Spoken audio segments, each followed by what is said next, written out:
Greetings, this is Obi-Wan Kenobi, and I have drifted into the Underworld. The Star Wars Underworld. I have a bad feeling about this. Here we go. We must go to the lower levels. The Underworld.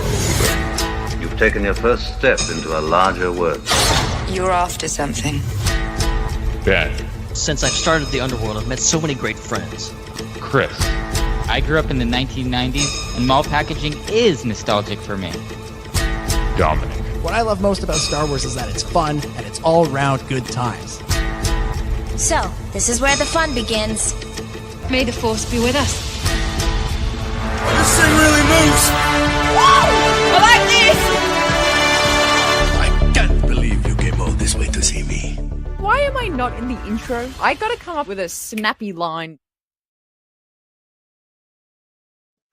Well, hello again, everybody, and welcome back to the Star Wars Underworld podcast, your weekly source for all the latest breaking Star Wars news, reviews, and discussion. And this week, we are back to talk about chapters 5 and 6 of Maul Shadow Lord. We'll break those down, get into the nitty-gritty of what's going on in that story. We'll also take a look at the new marketing for The Mandalorian and Grogu, including our first clip from a new Star Wars movie in almost 7 years. And later in the show, we'll be chatting all things Lego Star Wars with Lego Star Wars, The Force of Creativity author Graham E. Hancock.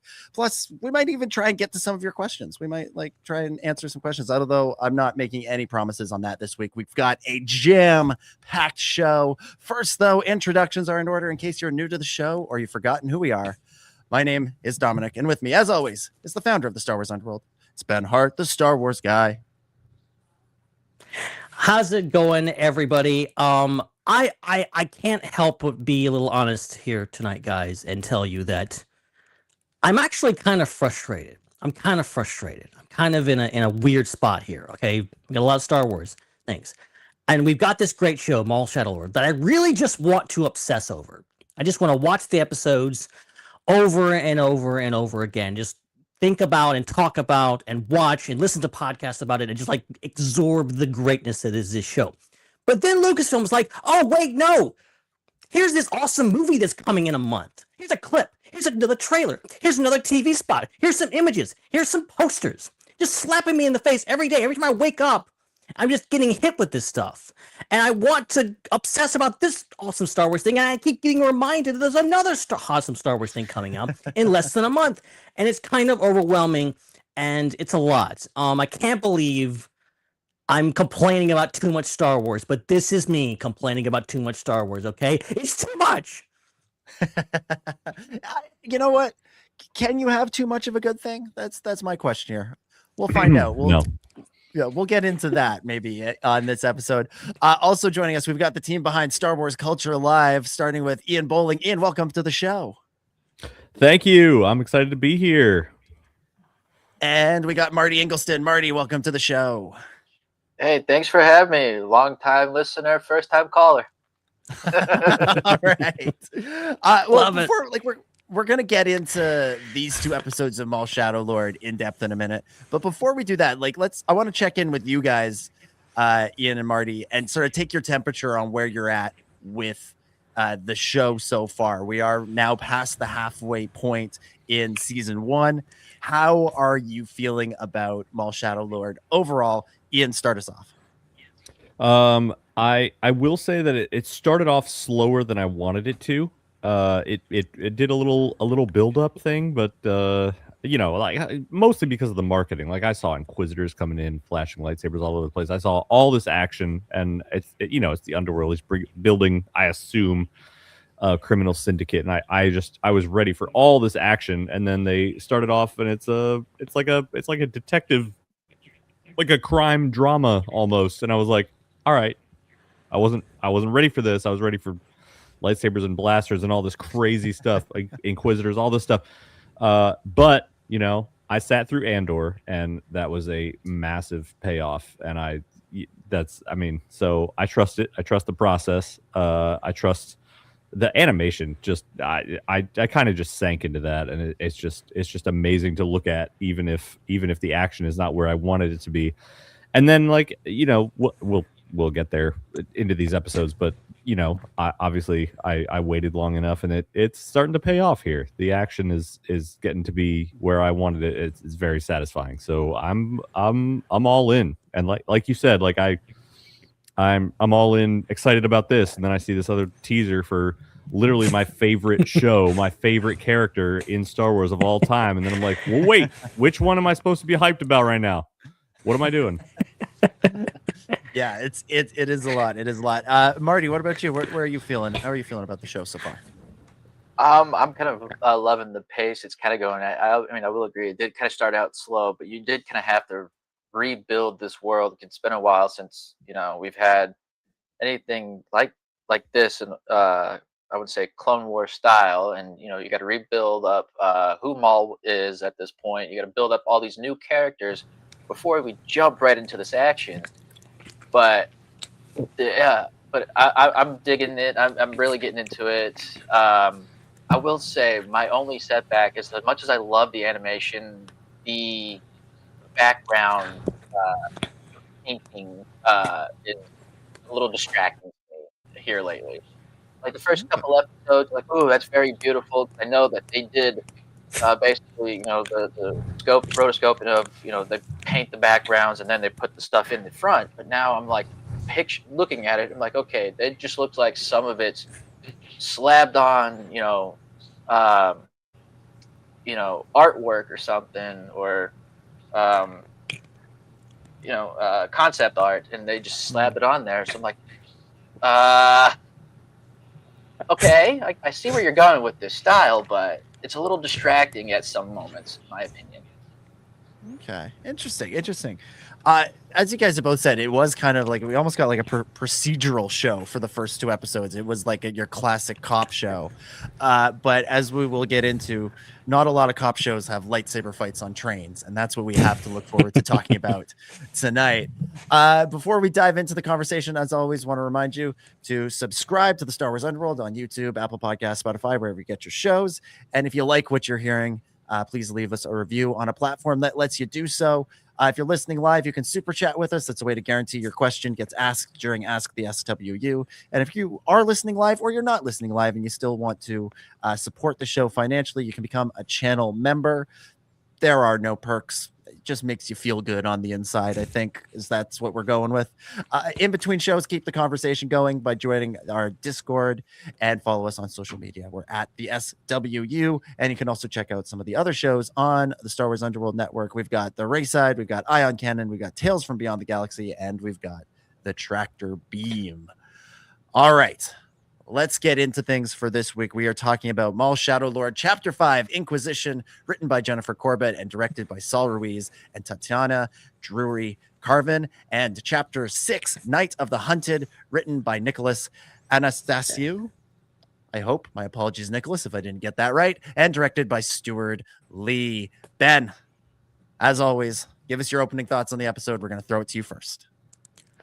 Yeah, I mean, this was, I think, just an amazing kind of like a payoff of what we've been expecting for a while, which is like the Empire to arrive, and the weight of this. You really feel it right off the bat. Just like, okay, this is what Brandon Lawson has been fearing all this time.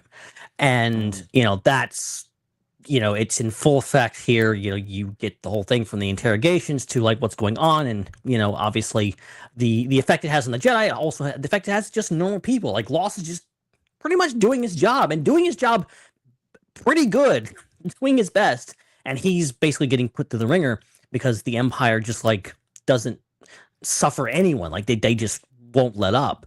And I think simultaneously it's interesting that Maul seemingly up until the end of episode 2 seems to kind of take a back seat, seems to kind of be in the background. He's not, it's called Maul Shadow Lord, but like he's not in these 2 episodes a whole lot. But I do like the interplay that's happening with his crew. I like that we get like a check-in with all of them, and like they're not happy. Vario is like, maybe I'll stick around, maybe I won't. The Mandalorians are like not happy about this. Rook Cast is like every turn questioning Maul and like going like, what are we doing, dude? Like she's not this unquestioning lackey. She is seemingly her own person who is just like, I'm not sure about this, man. That's interesting. I'm curious. Okay, what are we doing here? What are they setting up? Are we setting up a betrayal? Because obviously the pressure's on, and there is not a lot of goodwill in the ranks of the Shadow Collective. So a lot going on, and obviously just like the lead up to what we get in the second episode is brilliant. I love these episodes so much. Yeah, Ben, you mentioned something interesting there. Like the Maul is not in these episodes a lot, and I remember when the credits rolled, having that realization of, wow, Maul was barely in these, but also I didn't miss him, which isn't a slight at Maul. It's just an acknowledgement of how good the other characters have been, that I'm so bought into what's going on with Iko Teodaki, get his name right eventually, with Devin, with Brander, with Riley, with all of these characters that we've been meeting over these episodes, or over these first 5 or 6 episodes, that the guy who's the main character, whose name is in the title, who's supposed to be the selling point of the show, can essentially, take a back seat for most of the 44 minutes. And we're not like, oh, where is he? Why am I watching these other guys? So it's a real testament to the show. Marty, let's go to you next. What did you think overall of chapters 5 and 6? I really like these episodes. I'm glad we're finally getting our first Inquisitor into this. It's been I would say a long time coming at this point for this show, because they've hyped it up so much in the trailers. Like, I was just expecting him day one, Inquisitor, at least Marek. But no, we had to wait until episode 5 to finally get him. But what an entrance he's made, just becoming coming out of the shadows like Batman. Just no, these were some very good episodes. And as you said, Dom, like, it's good that you could have a show where your title character doesn't have to be in it for it to be good, because you have these other characters that you can depend on to carry the show as well. And I like that a lot. It's something you don't really see a whole lot, because otherwise you'd be thinking, where is this person? I came to see Maul, but no. Mm-hmm. It's like you're so caught up in this story, Maul doesn't even cross your mind, and it didn't cross my mind until, as you said, the credits roll, and I was like, wait a minute. Maul isn't really in this couple episodes, but I didn't really mind, because the story carried, and I really like what we're seeing with Lawson and Devin and Docky, and even Riley. Like, I feel like he's playing more of a role than I expected him to be in. Mm-hmm. And I feel like he might also help be the catalyst to maybe push Devin over to maybe joining Maul, in my opinion. Like, maybe Maul's gonna probably whisper something into Riley's ear, just because Riley doesn't know Maul like Devin does, so he could be spouting all this about the Empire to Riley, and Riley's be like, Devin, you might want to side with this guy. He might be right, Yeah, there's an interesting dynamic now that we've added kind of a third player to that question, because the episode ends with the 3 of them still on that train together, and I could see a version of next week that opens up with them back off on their own separate adventures, but there's also a version that goes full Last Jedi and just picks up right where the previous one left off, and we can continue to see what's going on with the 3 of them there, with Maul and the two kids. What a babysitter there, Maul. He's such a nice guy, Maul. He's looking out for the young right? the young ones, for the next generation. Ian, what are your thoughts on Inquisition and Night of the Hunted? First of all, the name of the episode, Inquisition, I have in my notes here. I was like, if they don't, like, when I clicked play and saw that it was named Inquisition, I was like, if we don't have a freaking Inquisitor in this episode, I will.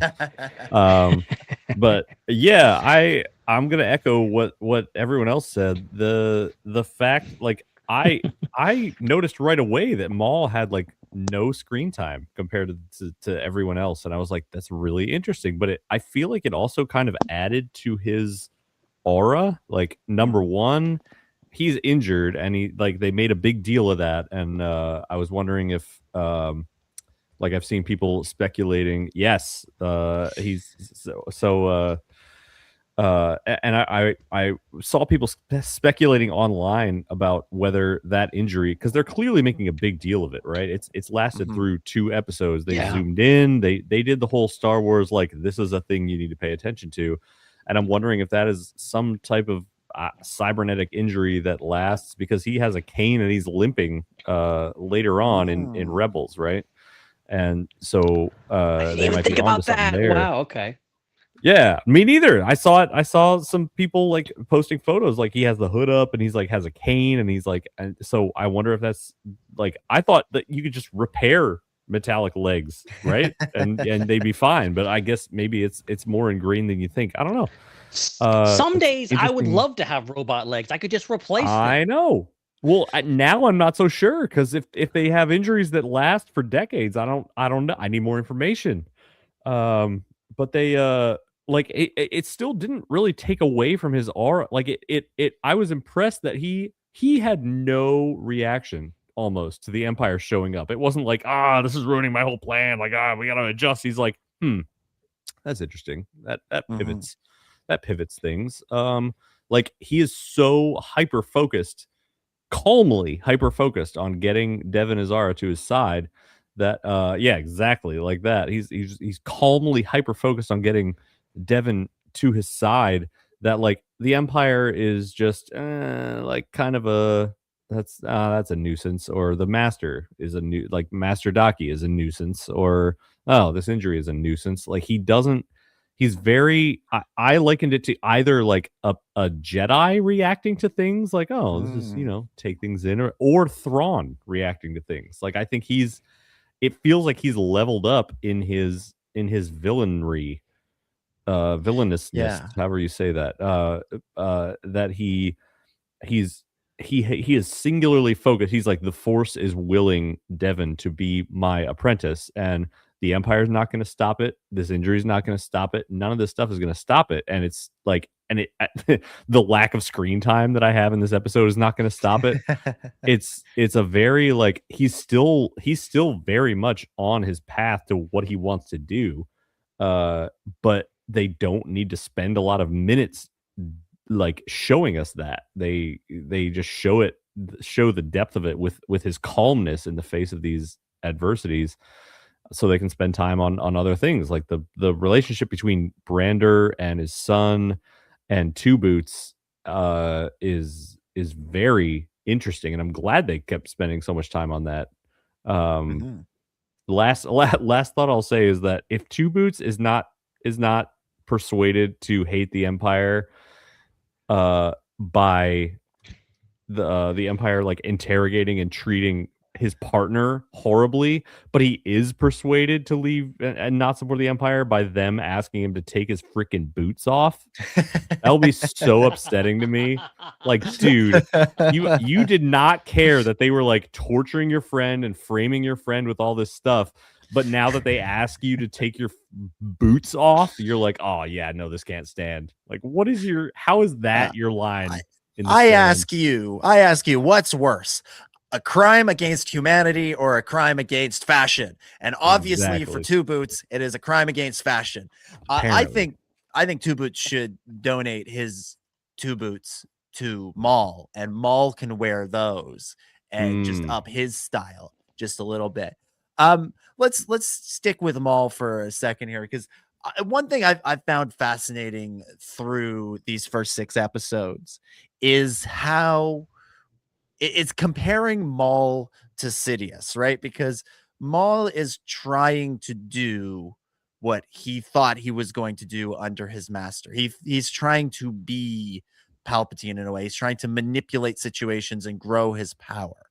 But what Palpatine has that Maul doesn't have or didn't have is extreme patience. Palpatine was willing to wait for decades and decades and decades. And through the Clone Wars, we saw Maul move carefully. We saw him move methodically, but he wasn't exactly patient. He was really rushing to get the Shadow Collective up. He was really rushing to do things.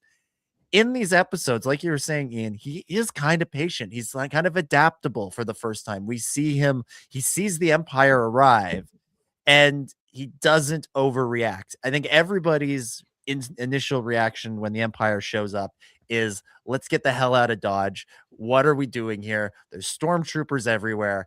This is going to ruin all of our plans. So let's go. And that's what Rook Cass, that's her name. Rook Cass wants to do. That's what the Mandalorians want to do.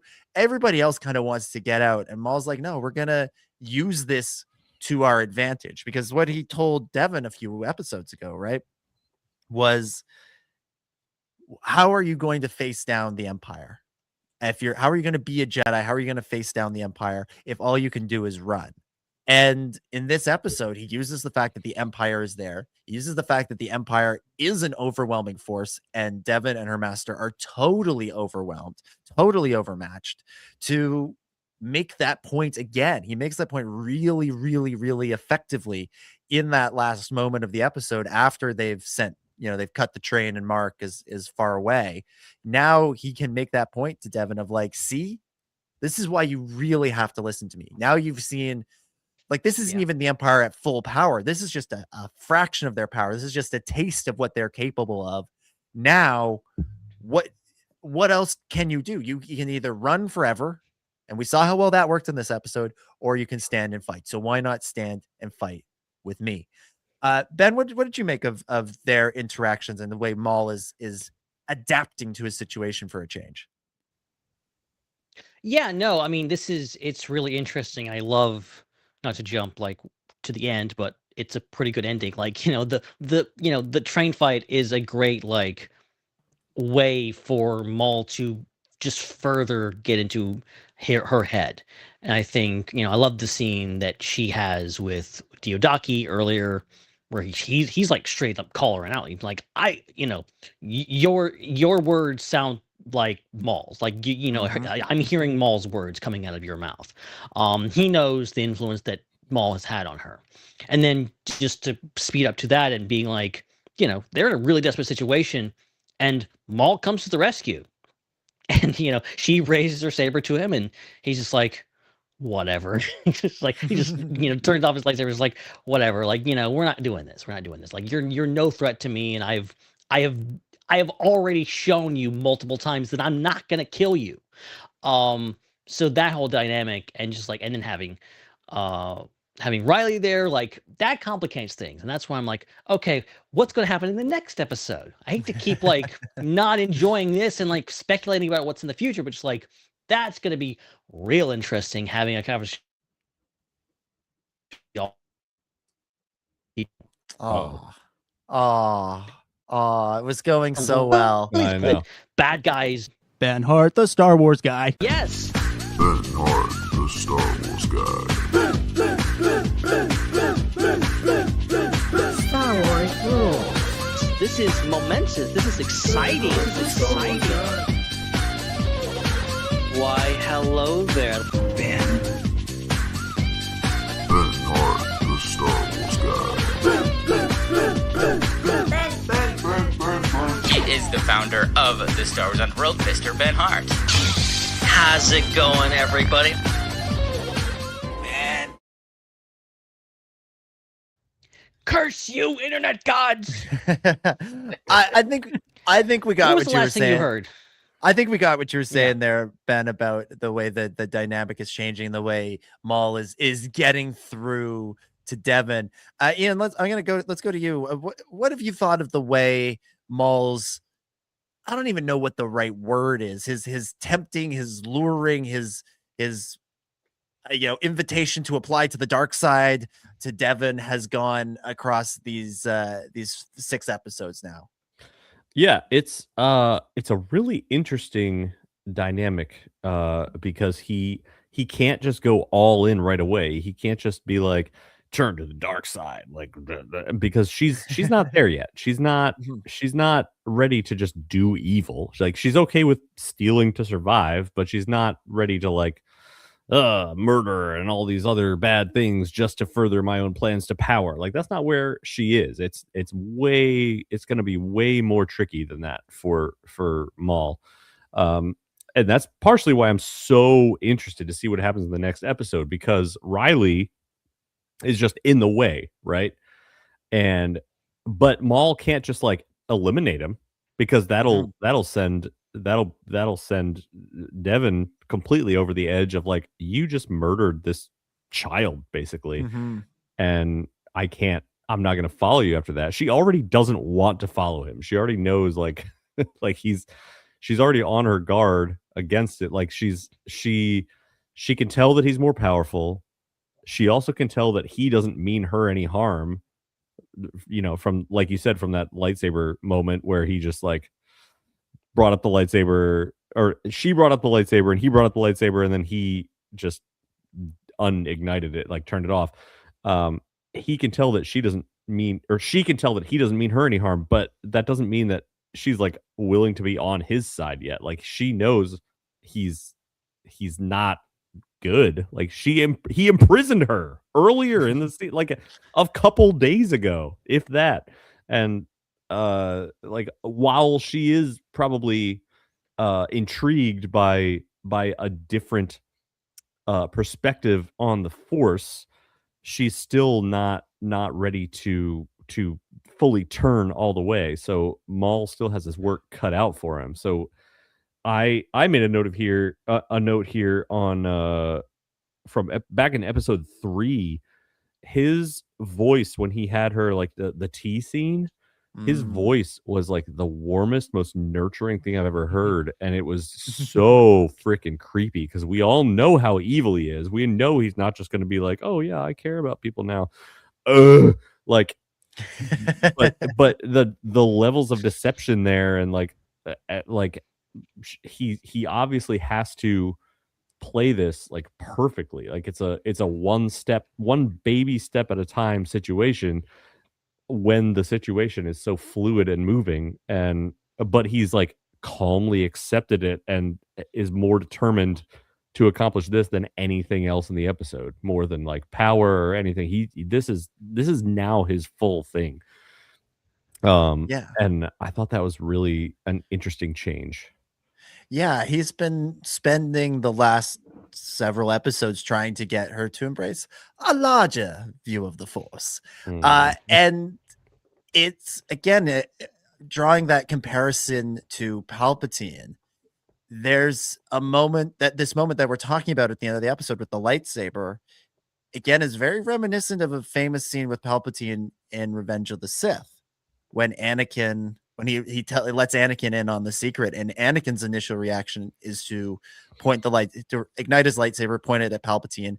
Then he lowers it, then he lifts it back up again, and then he walks away from the situation because he can't figure out what he's supposed to do. We kind of essentially got that with Devin, where she points the saber at him and then turns it off. She's not ready to kill him, even though she knows that's probably what she should do. She should probably be trying to some version of arrest him, either kill him, something like that. But he's gotten into her head that this is probably the only way forward, and she may not be ready to embrace it fully. She's not ready to admit to herself that, yeah, the dark side sounds pretty cool, but she is thinking that way. She is leading that way. She can't bring herself to do what she thinks she should do because she's wondering about what she'll miss out. She's got fear of missing out of, whatever Maul has. Jedi FOMO. Yeah. Marty, what do you think of that comparison between Devin and Anakin and where they're at in their journeys, where she's at in her journey relative to his? Well, I was just thinking as you were talking, I was like, I wonder, like, maybe if he just told her the tragedy of Darth Plagueis the Wise, if it'll just flip her over real quick. Just like, it's like, oh, that sounds interesting. Okay, let's just go there. Because I feel like Anakin was, I wouldn't say Anakin wasn't easily manipulated, but he had, years of, talking with Chancellor with Palpatine, just as, human beings, before he jumps out and says, by the way, I'm the Sith you were looking for. So they kind of already established a better relationship before coming out with something so big like this. I feel like maybe and Maul, he kind of has it against him because everyone knows he's the bad guy here, so it's kind of hard for someone to be bad to trust.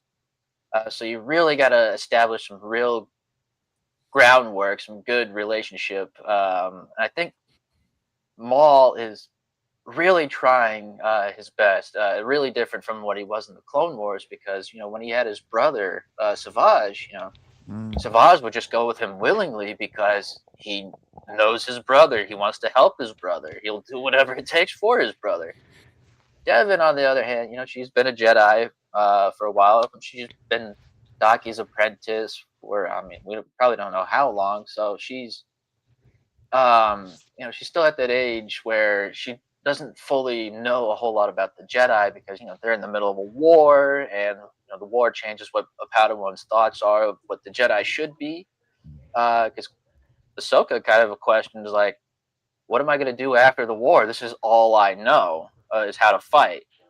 And so Devin's kind of going to that experience too, is like, I just want to fight, fight for what's right. And I feel like Maul's on that path of, he may not be the good guy, but he's fighting for what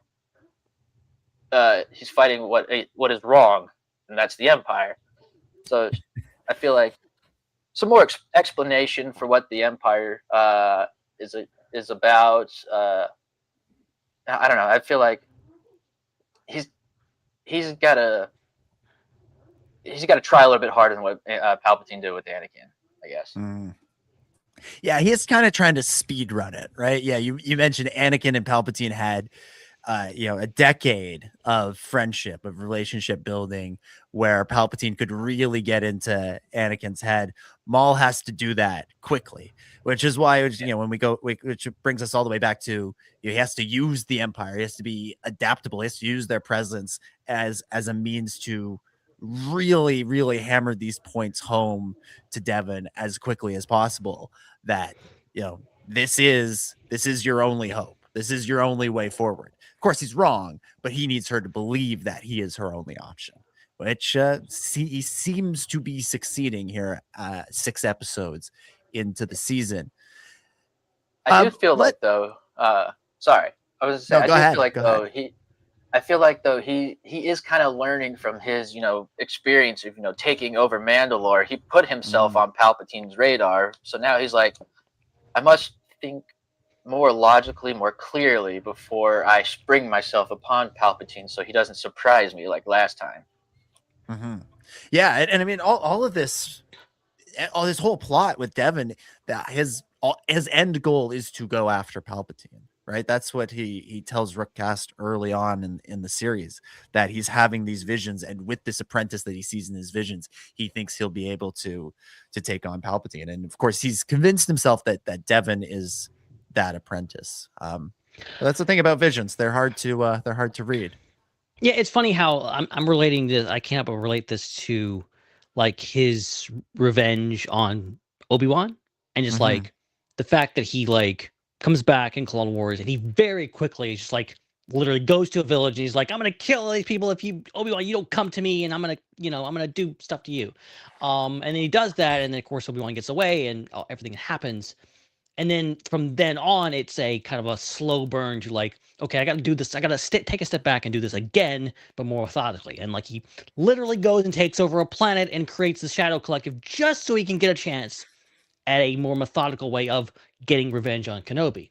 And of course, I mean, you could make the argument that he did get revenge by killing, Satine. That was a form of that. I think this is like, again, like him being on Mandalore. I think he maybe saw that as like, oh, now I'm gonna, even though he showed up, Palpatine showed up maybe when he least expected. It was maybe Maul thinking like, oh, I got him where I want him now. I can kill my evil dad, and finally get my revenge. And of course that didn't work out. So now I think he's playing the long game again, similarly to kind of come back with something and try to do, in his mind, like, I'm gonna train up Devin to be a Darth, maybe a Darth talent, who knows, and do some revenge and get this stuff and make myself feel better, because Maul will be fine if he manages to kill Sidious. that's how therapy works. If he'll be fine after that, he'll be a nice guy after that. It'll be great. It'll be great. We'll get a completely different Maul after that. Yeah, that's how it works. Yep, that's exactly. He definitely that's still exactly won't hold on to that rage against Kenobi at all. He'll just No, let it all go. out the window. Just be like, well, I'm forgetting something. Kenobi. He's just gonna drive him back into into madness as soon as he finds out. Oh, by the way, that Jedi that took my legs. He's still alive. Yeah, exactly. Let's move off of Maul for a bit here. I want to talk. We've mentioned Riley Lawson a lot in passing, but I want to talk a little bit about his journey in this episode, because we see him. We come to learn more about his life and how he really is also caught between the Empire and the anti-Empire, as represented by his parents. We've learned a lot about Brander. We've followed him for 5 or 6 episodes at this point. We understand what he's all about and that he does not like the Empire. We know he's got a little personal element because his wife works there, but we hadn't really met his wife up until that point. In this episode, we do. We meet Drea or Drea, Drea, via hologram.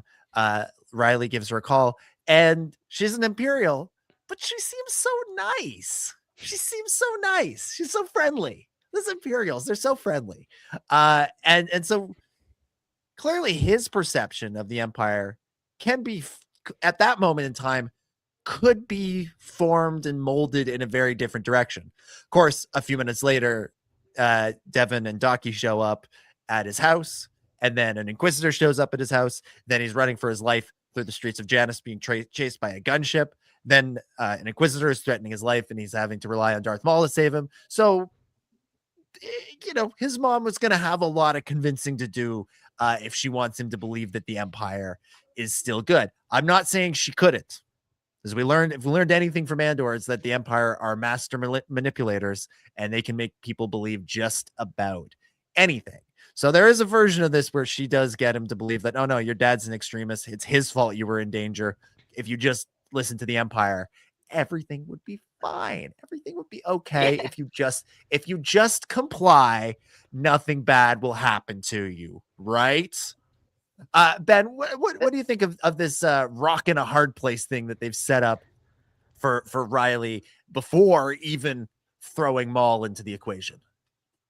Yeah, no, I mean, it is interesting because I think something that Andor gave us that we hadn't seen a whole lot before was just like the general personal everyday view of the Empire, like what an average person thinks about all this. And it's like, I hope in the coming episodes we get more of Riley's point of view, because like I'm like, I was joking earlier, but like seriously though, like Riley doesn't know the difference between probably a red lightsaber and a blue lightsaber. Like he doesn't probably know anything about the Jedi. So, or the Sith for that matter. So like that, that whole thing is just like, that's in the background for him. He's just a kid in this galaxy just doing his thing. Oh yeah, by the way, the Republic turned into an empire a year or so ago. Like that doesn't concern me. I'm just living my life. As we all are. And even when the circumstances are, let's just say extenuating, we're just trying to live our lives. And we sometimes don't understand what's going on and we can't wrap our heads around it. And I think his whole thing, I think, is just like now his whole world has been turned upside down, literally. He's lost his house. He's on the run. To really no faults of his own. Like, he doesn't know what's going on, but to the Empire, he is a traitor. So very curious to see how this all plays out and how like we get Riley's point of view on this, because like, as you said, like, this could be a earth-shattering moment for him. He could, get with it and be like, oh yeah, the Empire is bad, and I'm gonna join the rebellion, and I'm gonna be General Riley in 20 years, rebellion, or which is probably the more likely option is that he's gonna have his mom in his ear and he's gonna be like, well, yeah, my dad is a traitor, and I was thrown into this, not by my own will, And yeah, the Empire is good, actually. The Empire is good, actually. Long live the Empire. That's what I always say. Marty, what do you think of Riley and the position he finds himself in, adding in the fact that now he is literally at the mercy of Maul? Yeah, I feel he really is stuck because his dad hates the Empire. His mom is the Empire. But I thought it was funny though when he was talking to his mom and uh, when he said his dad's in interrogation and everything, her eyes just kind of rolled a little bit. It's like, what did he do now? Like he's got a bad reputation as is with the authorities. So even though he is the law in some case, but yeah. So it's and the way they go about it though, she's gently talking to him about the Empire is really good. It's there to help.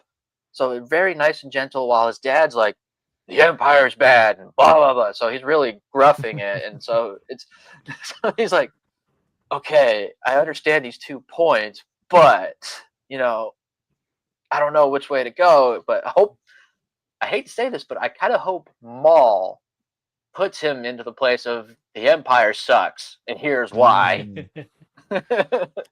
Yeah, it's gonna be fascinating to see what Maul thinks of Riley. And Ian, I'm gonna throw that question to you of what Maul thinks of Riley. Does he see him as a potential ally, as someone he can use and manipulate, or does he see him maybe as like, who the F is this kid? Like, can we throw him out? Like, just get out of here. Like, he doesn't even see him as relevant to his larger plans. What's your take on Maul's view? I feel like it's reverse order of that of what you said.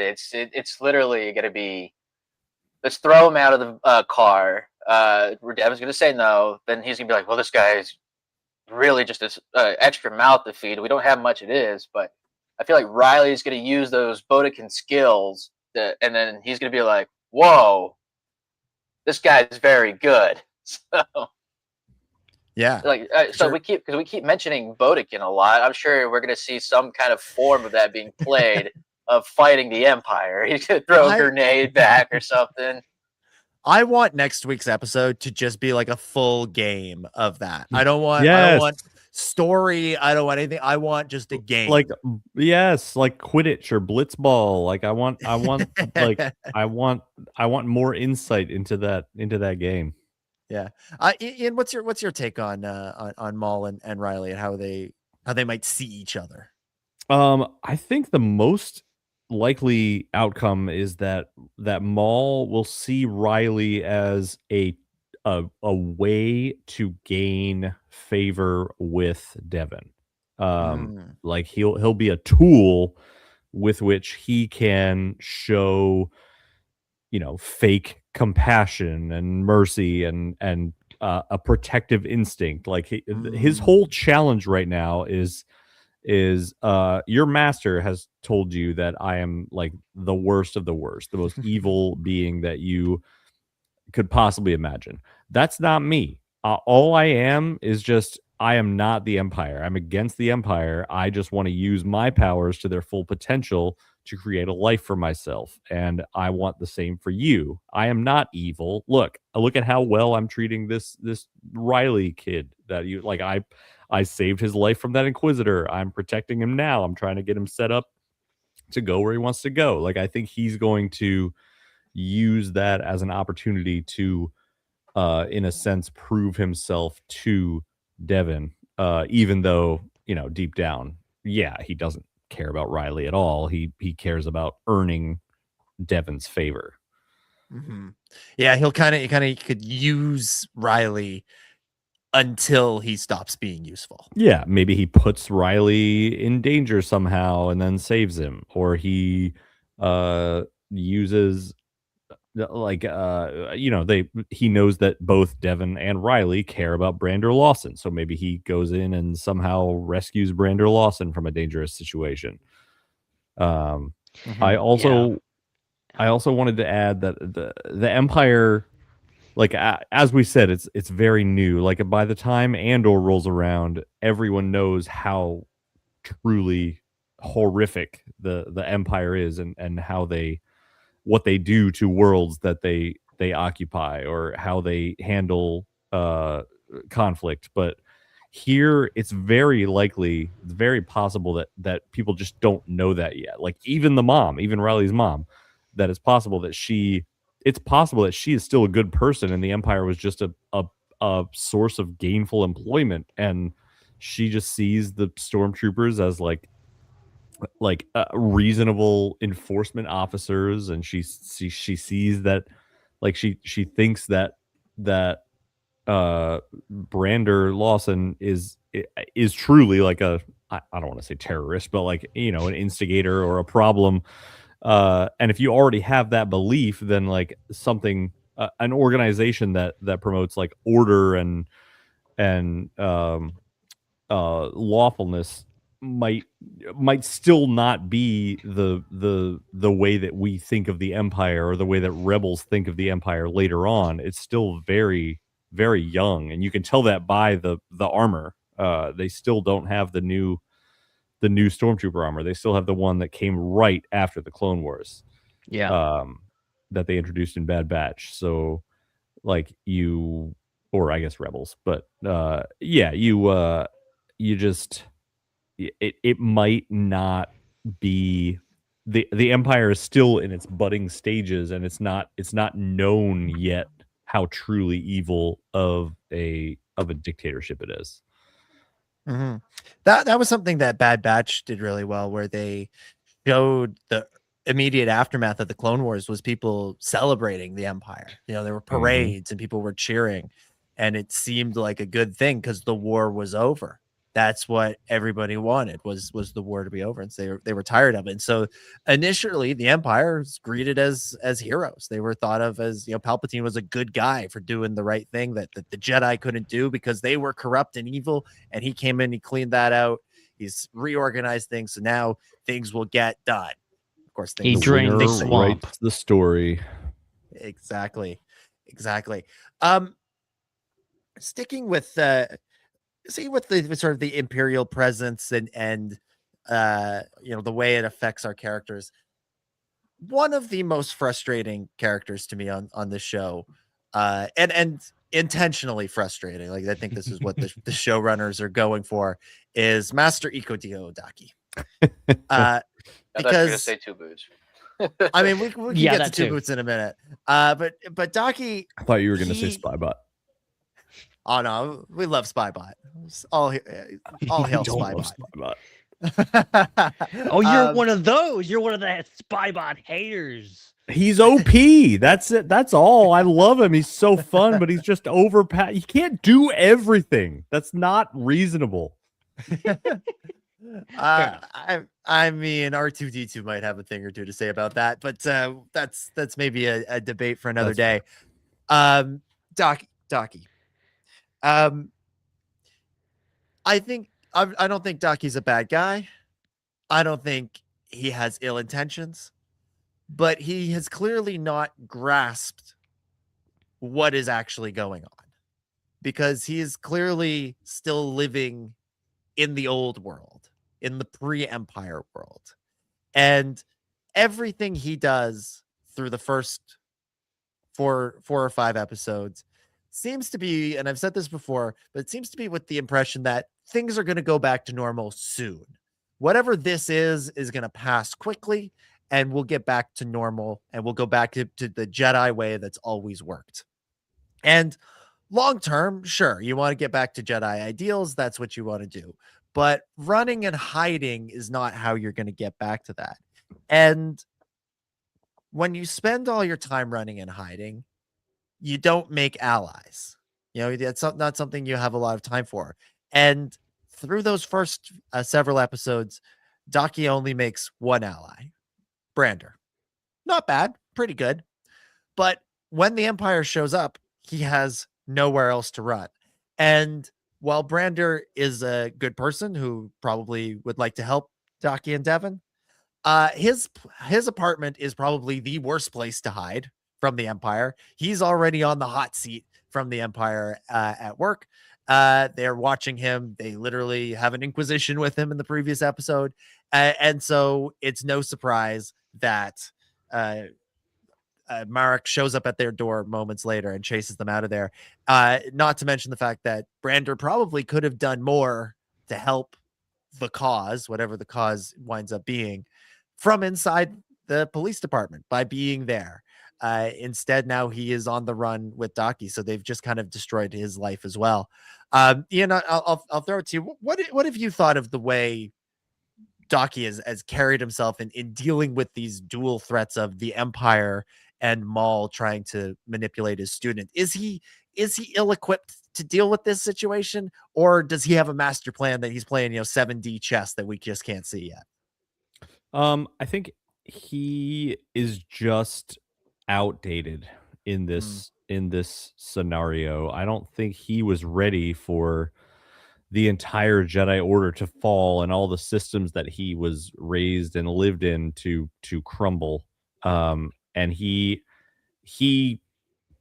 has this very strong reliance on like the tenets of the Jedi Code and the Jedi outlook on life. And I will say that he sees clearly that he cannot, like, those two, like, this is not the time to start a fight with the Empire. Like, they will not win. And this is not like you can do small anonymous acts of good here and there. But he does have the wisdom to see that, like, this is not the time to cause a disturbance because you will just get locked up or, shot by the Empire. And so he does have some wisdom there situationally, but I don't think he has the wisdom to see that his outlook is not enough for his Padawan. His Padawan is young. His Padawan has not fully embraced all of the Jedi code or the Jedi outlook on life yet, and she's in a very precarious position, and she can't accept to run and hide or to just like, he would be perfectly happy to go to the woods and live out his days like until he dies, like as a hermit in the woods, just sneaking around, maybe doing occasional good things here and there for people. But she is not satisfied with that. She is young. She was planning on doing a lot more with her life, and then suddenly that whole future was stolen from her, and she was thrown into this this place where she has to struggle to survive. And even the way that she is trying to cope with that, he's like, no, we don't do that. And so he is not, I don't think he's adjusting well. He's adjusting fine for himself, but I don't think he's adjusting enough to teach her how to deal with this new situation or to guide her through this new situation. And to be fair, like these Jedi Masters, they were not expecting this. They don't have a playbook for this. They know their Jedi teachings, and they know how this, how to apply it in life, but that's not just gonna be enough for Devon. She feels more strongly that she has more to give or more to offer or more to accomplish, and so that's the biggest advantage that Maul has, I think, is that he can offer her more. And so unless Daki will just really expand his outlook and be willing to fight in some way or to join a team or to seek out other resistors, he's gonna lose her.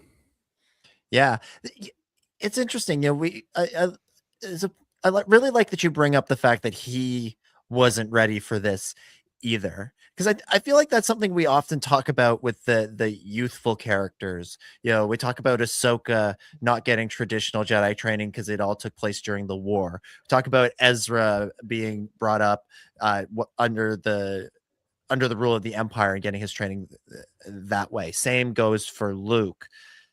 And we often talk about how they didn't get that chance to learn properly, or in the traditional setting. Docky and the older generation, they faced the other end of that, or the other side of that coin, which is, well, we trained all of our lives to be one thing, and now we're being asked to be something else. We're being asked to be generals. We're being asked to be rebel leaders, and we're not equipped for that. We're equipped to meditate and think and maybe, negotiate a peace here and there. The Clone Wars episodes like Trespass and Bounty Hunters, that gives us a sense of like what the Jedi thought they were going to do. I remember Filoni even said like that's what Obi-Wan thought his life was going to be, was just going from situation like that to situation like that. And now they're being asked to do something different, and he knows the tenets of the Jedi Order. He knows the tenet of the Jedi Code. He knows what it means to be a Jedi, but he hasn't yet had the chance to figure out how to apply it in this situation. Am I still here? Yeah, you're good. Okay. Yes. My screen went black for a second there and I panicked. I was like, wait a minute, mine did too. I know that feeling. Okay, hey. That's so weird. There's something going on through the Force here. There's a Force ghost in here somewhere. Yeah, Force ghost has infiltrated the show. Look, a communications disruption can mean only one thing. But the point I'm getting at here is he hasn't figured out how to apply his Jedi teachings to an age of rebellion, to doing the early rebel work that we see people like Luthen and Mon and Bail do. And in a sense, that's fair. Like the Empire only fell the Republic only fell a year or two ago. They fought the Clone Wars thinking they would go back to the way things were. And so he's just carried that mentality forward of, we're going to get back to what we were doing. And it's going to be fascinating to see if he can adapt, because right now he looks out of his depth. Ben, do you have any thoughts on what we've seen from Docky? I just want to comment that Docky taking Devin to their apartment, to the to that, is a terrible idea. Like the worst. Like worst. Yeah. Like I get they're in a bad spot. They're Jedi just like a year or so into the Great Jedi Purge. They're in a bad spot.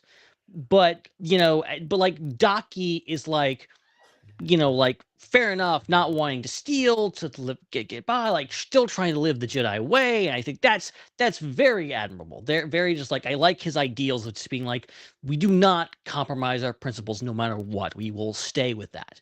I think part of your principles should be not falsely incriminating a man and his kid by showing up and enforcing yourself into their house and not and like Riley doesn't know what's going on. He doesn't know they were Jedi.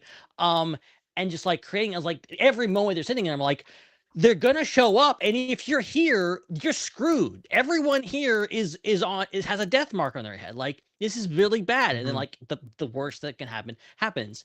And like Brandon Lawson, to his credit, is like all in immediately, of just like, he's not like, oh, I'm not with them. He's just like, screw this. I'm gonna kill as many stormtroopers as I can. But he is put in a really terrible position. Hell. And I like the back and forth of just like, she's like, to the roof was really a bad idea. She's like, yeah, showing up on my doorstep was a bad idea too, lady. Like, it's just like, yeah, I get it, Brander. Yeah. And that's the thing is Docky's plan of showing up at Lawson's house to hide doesn't work. It really, really doesn't work. Because old Merrick shows up at his place. So this is our first time seeing Merrick since his tragic demise in episode 4 of Ahsoka about 2 years ago. So tragic. But now we're getting the backstory. We find out he's the first brother. I think StarWars.com tells us that, which is intriguing. But Marty, I'll throw it to you. What did you think of our introduction to Merrick in this time period, as his traditional role of an Imperial Inquisitor rather than his undead role in Ahsoka? This was a lot better than him and Ahsoka. I feel like like this is what I intended for him to be in that show. Instead, all we got is a fart cloud at the end. But this guy just pops out of shadows like nothing, like Batman. Like I saw many people say, comparing that scene of him and Brander in the interrogation room to him being Batman and Brander being Joker in that Dark Knight movie. Oh my like, god, I didn't even okay. think about that. Oh wow. Yeah, I was like, wow, that's interesting. But I realized he's touching him on the shoulder, so he's already sensing everything that Brander does because I think he's using like that echo touch like Cal Kestis has in Jedi Fallen Order and Survivor. So he's already feeling what Brander has already done. So so he's already, so when Brander's telling him, of course he's leaving information out, but Mark's like, I will investigate this. I mean, I know he's lying to a point, but I'm gonna go figure out what. So then he goes to that site where he's saying, and he's touching all the spots where the lightsabers have left marks. He's like, okay, so he did leave the part about Jedi being out. Everything else is true though, so he's a very good detective himself. I feel like he's the Dark Knight detective here. Mm-hmm. Yeah, and he's a pretty good fighter. He's a pretty good fighter. That duel with Maul, I think we've been treated to some real spectacular lightsaber duels on this show, and every time they do one, it's unique in and of itself. The Maul kind of haunting Devin through episode 2 was really unique in its own, or episode 3, I guess, was really unique in its own way. The showdown with the 2 Jedi against Maul was excellent. And then this one, anytime you get red lightsaber on red lightsaber action, I think it just looks so cool. And also they put it on a train, which is another way to just make an action scene all the more exciting. Ben, what did you think of the showdown between Maul and Merrick? First of all, trains are cool, and lightsaber fights on trains are extra cool. So yeah, like that was great. Like, and comparing him to like what we previously saw, like Ahsoka. Like I loved Ahsoka. I he's cool in Ahsoka. I don't want to say he's bad in Ahsoka, but just like he's kind of there. He has a couple lightsaber duels, and then he's dead. Like he's kind of a one note kind of a villain. He's kind of just like kind of a henchman, if you will. A stepping stone, a stumbling block for Ahsoka. Whereas here, he is so menacing, from the interrogation scene to the fact that, and he, and a lot of people pointed this out online, the fact that he's able to pretty well stand up against both Devin and Maul, who, Maul is very experienced. We know he's very powerful, is able to really, give someone a lot of grief, no matter who they are, whether they're Obi-Wan Kenobi or whatever else. He's able to, like, it's not until like they really start to get towards the end where he pulls out he starts spinning his lightsaber, which like is, to me, is Inquisitor for this is getting out of hand. I'm in deep doo-doo and I gotta pull out the spinning lightsabers. And like I'm desperate and I gotta pull things. And I like that Maul just matches him. He just pulls out the red lightsaber and the double blade, and it's great.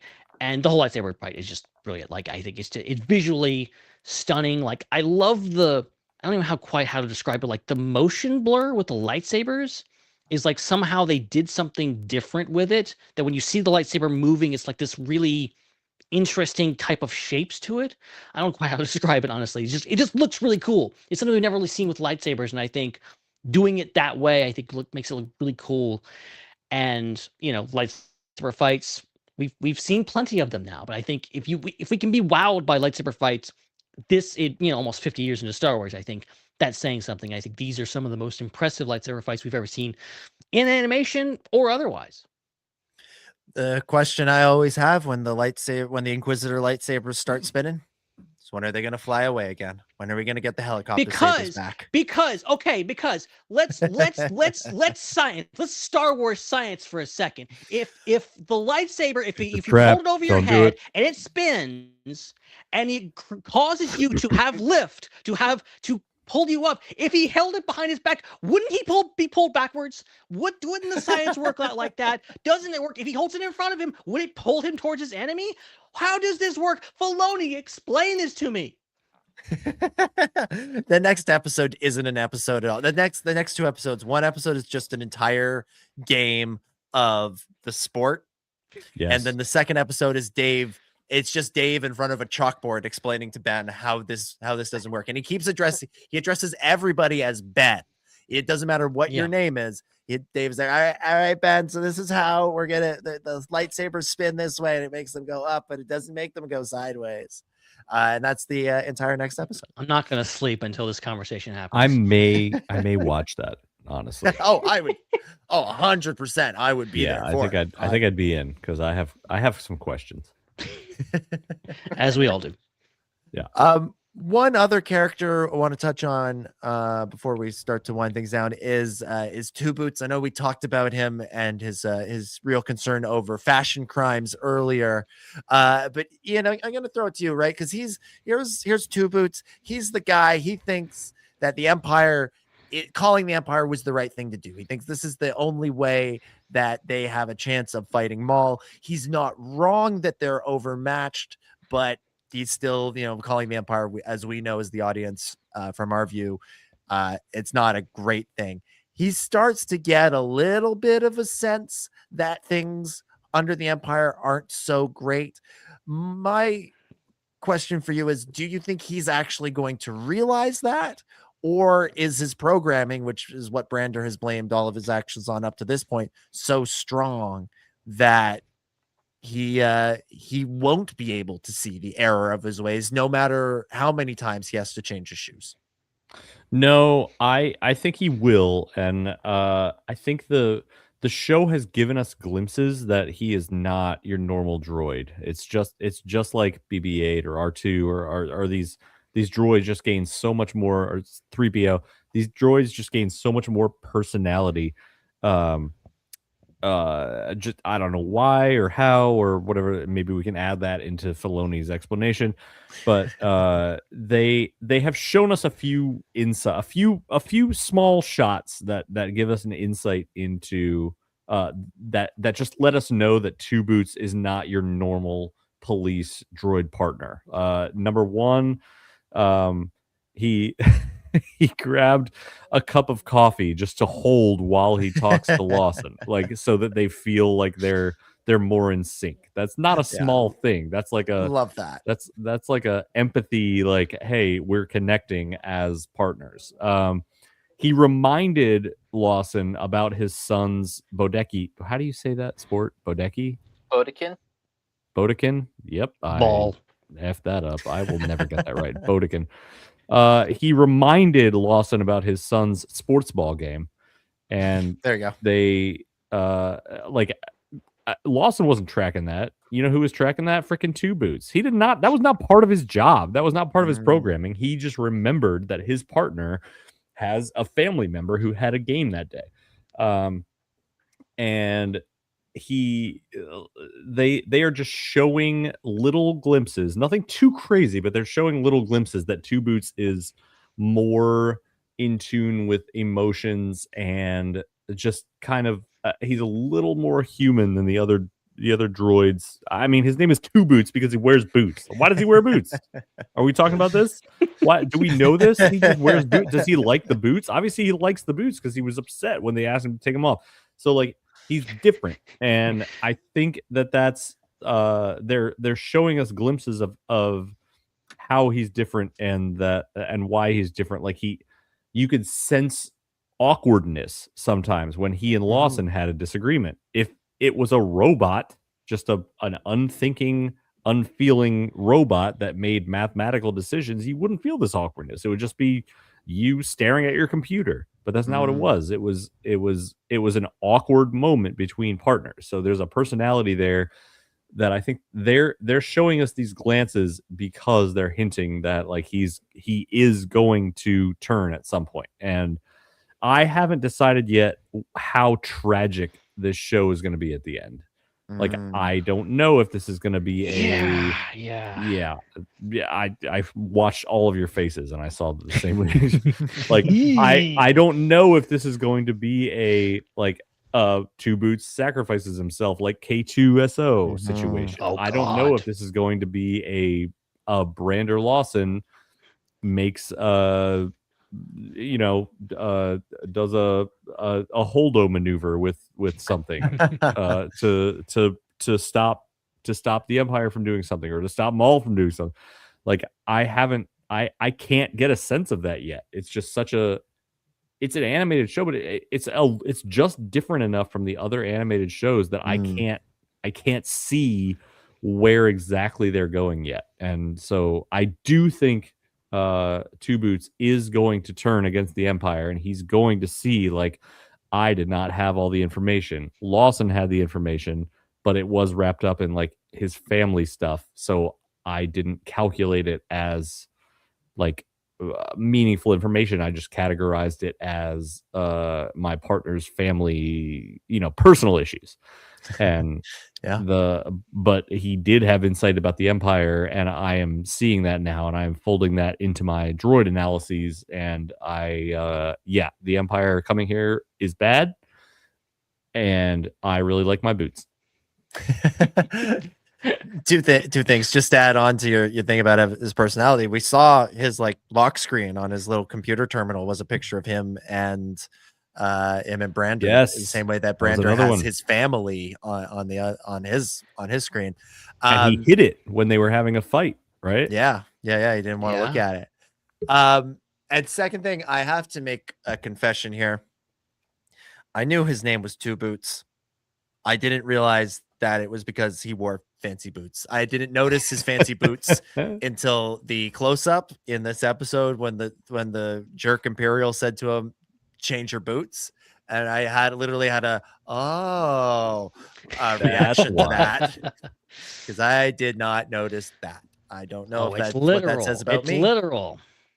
I mean, I figured there was a reason for his name. It just didn't click. I wasn't looking at his feet. I'm sorry. I wasn't staring. I don't know if they really showed us his feet that much, honestly. Yeah. There is the last two episodes. There is when he shoots the line and it pulls him up in epic fashion and he lands like really epically on an upper story in the last episode.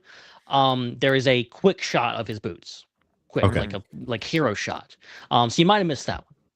I did. Full stop. I missed You gotta pay attention to these things sometimes. You're right. It's important thing. Look, Ben, he was taking notes, man. Look, then I need the show to restate the plot every 3 to 5 minutes because I'm on my phone the whole time looking at social media, looking specifically at AI generated images. We all knew that. We all knew that. You didn't have to admit that. We all knew that. All right. You know what I think it's time for? I think it's time for everybody's favorite segment. It's time for your favorite segment. It's time for my favorite segment. It's time once again for Ben's Connection Corner. Connections in the corner with Ben. It's Ben's Connection Corner. Do. How's it going, everybody? Ben's Connection Corner is filmed in front of a live studio audience. All right, Ben, as always, it's not been discussed in advance. There's been no pre-planning as a group. It is entirely on your shoulders. I'm so scared. What have you got for us? What connections have you got for us? No pressure at all. That just a few hours ago I was like, oh, Ben's Connection Corner is going to suck this week because I didn't find anything. And then in the 10th hour I managed to locate some stuff for you guys. So buckle up. I actually got something. 10th hour, not the 11th hour. So not the last minute. Just it was ever 2 so hours slightly before that. It was 2 hours before the show, not the last hour before the show. So I like to be specific. Great. Let's hear it. So some of you may have mentioned this, but Rena Sewell mentions that Janix is now has become a Cahoon's nest.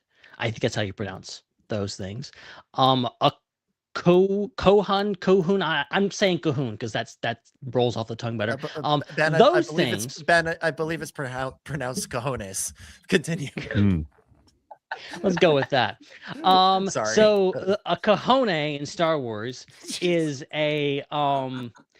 is one of those centipede things that Padme almost gets killed by when Zam Wesell sends one of her droids to kill her with those things. They're the big, long, weird, very creepy centipedes with stingers on the back. That is, I believe, a cahoon. I'm sorry, cajone. This is actually my next one is it's a question for everyone, and feel free anyone on the call that wants to answer this, or if we can't come to the bottom of this, I'd love to hear the audience answer this question. Is in this episode we have two characters with double-bladed lightsabers facing off. Is this the first time this has ever happened? I don't recall another instance where we had two characters. We always had one lightsaber, but two characters with two blades facing off against each other, Maul and Merrick. I was trying to think about this. I think you're right. I think this is the first time because you've had people with two different lightsabers, but I don't think that you've had. I don't think in canon, like a series or movies we've had. The only thing that I can think of is possibly, because I have not played the game, is either is Jedi Survivor, which I know you can have a double-bladed lightsaber as Cal Kestis, and you fight Inquisitors with double-bladed lightsabers. So that might have happened in the game, but it's kind of fuzzy on the canonicity because like you can make your lightsaber whatever it is. Like everyone's experience is different in that game, so it's hard to say what that is. But yeah, so let me know if there's like I'm specifically talking about like screen stuff or even comic books or whatever else. Like, you know, there are a lot of characters, even going back to the EU, you know, Exar Kun had a double-bladed blue lightsaber. I always thought that was pretty badass. Yeah. Let me know, guys. Let me know. So we got Merrick. He is voiced by AJ Lacasio.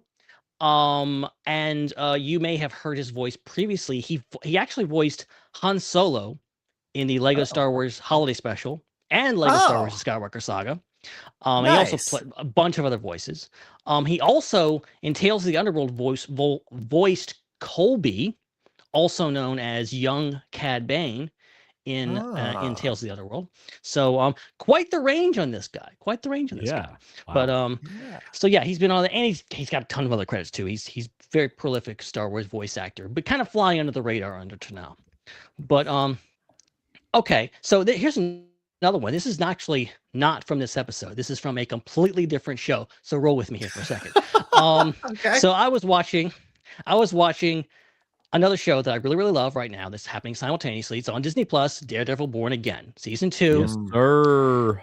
And on the 6th episode just aired, there is a scene where it's in a house, and like there's a TV that's going in the background, and the TV announcer is none other than David W. Collins on this TV. Oh my God. And this is something that I love to do because now it encompasses more than just Star Wars. The guy pops up everywhere, and I'm listened so much to the soundtrack show that I'm immediately tuned into David W. Collins' voice. So I love to hear him pop up, and obviously he's doing a brilliant job as Spybot, but very, very unrecognizable as Spybot. But yeah, it's really cool. I was like, wait, David Collins, you're in the wrong. This is not Star Wars. What are you doing here? But yeah, that was fine. And finally, this is a deep cut. Buckle up. The snitch in the casino. This is what I'm calling the snitch. I don't know if that's actually the character's name, but the weird alien dude that clearly is like side-eyeing the group and is like calls the Empire in the casino. That character is an alien species known as a Devlik.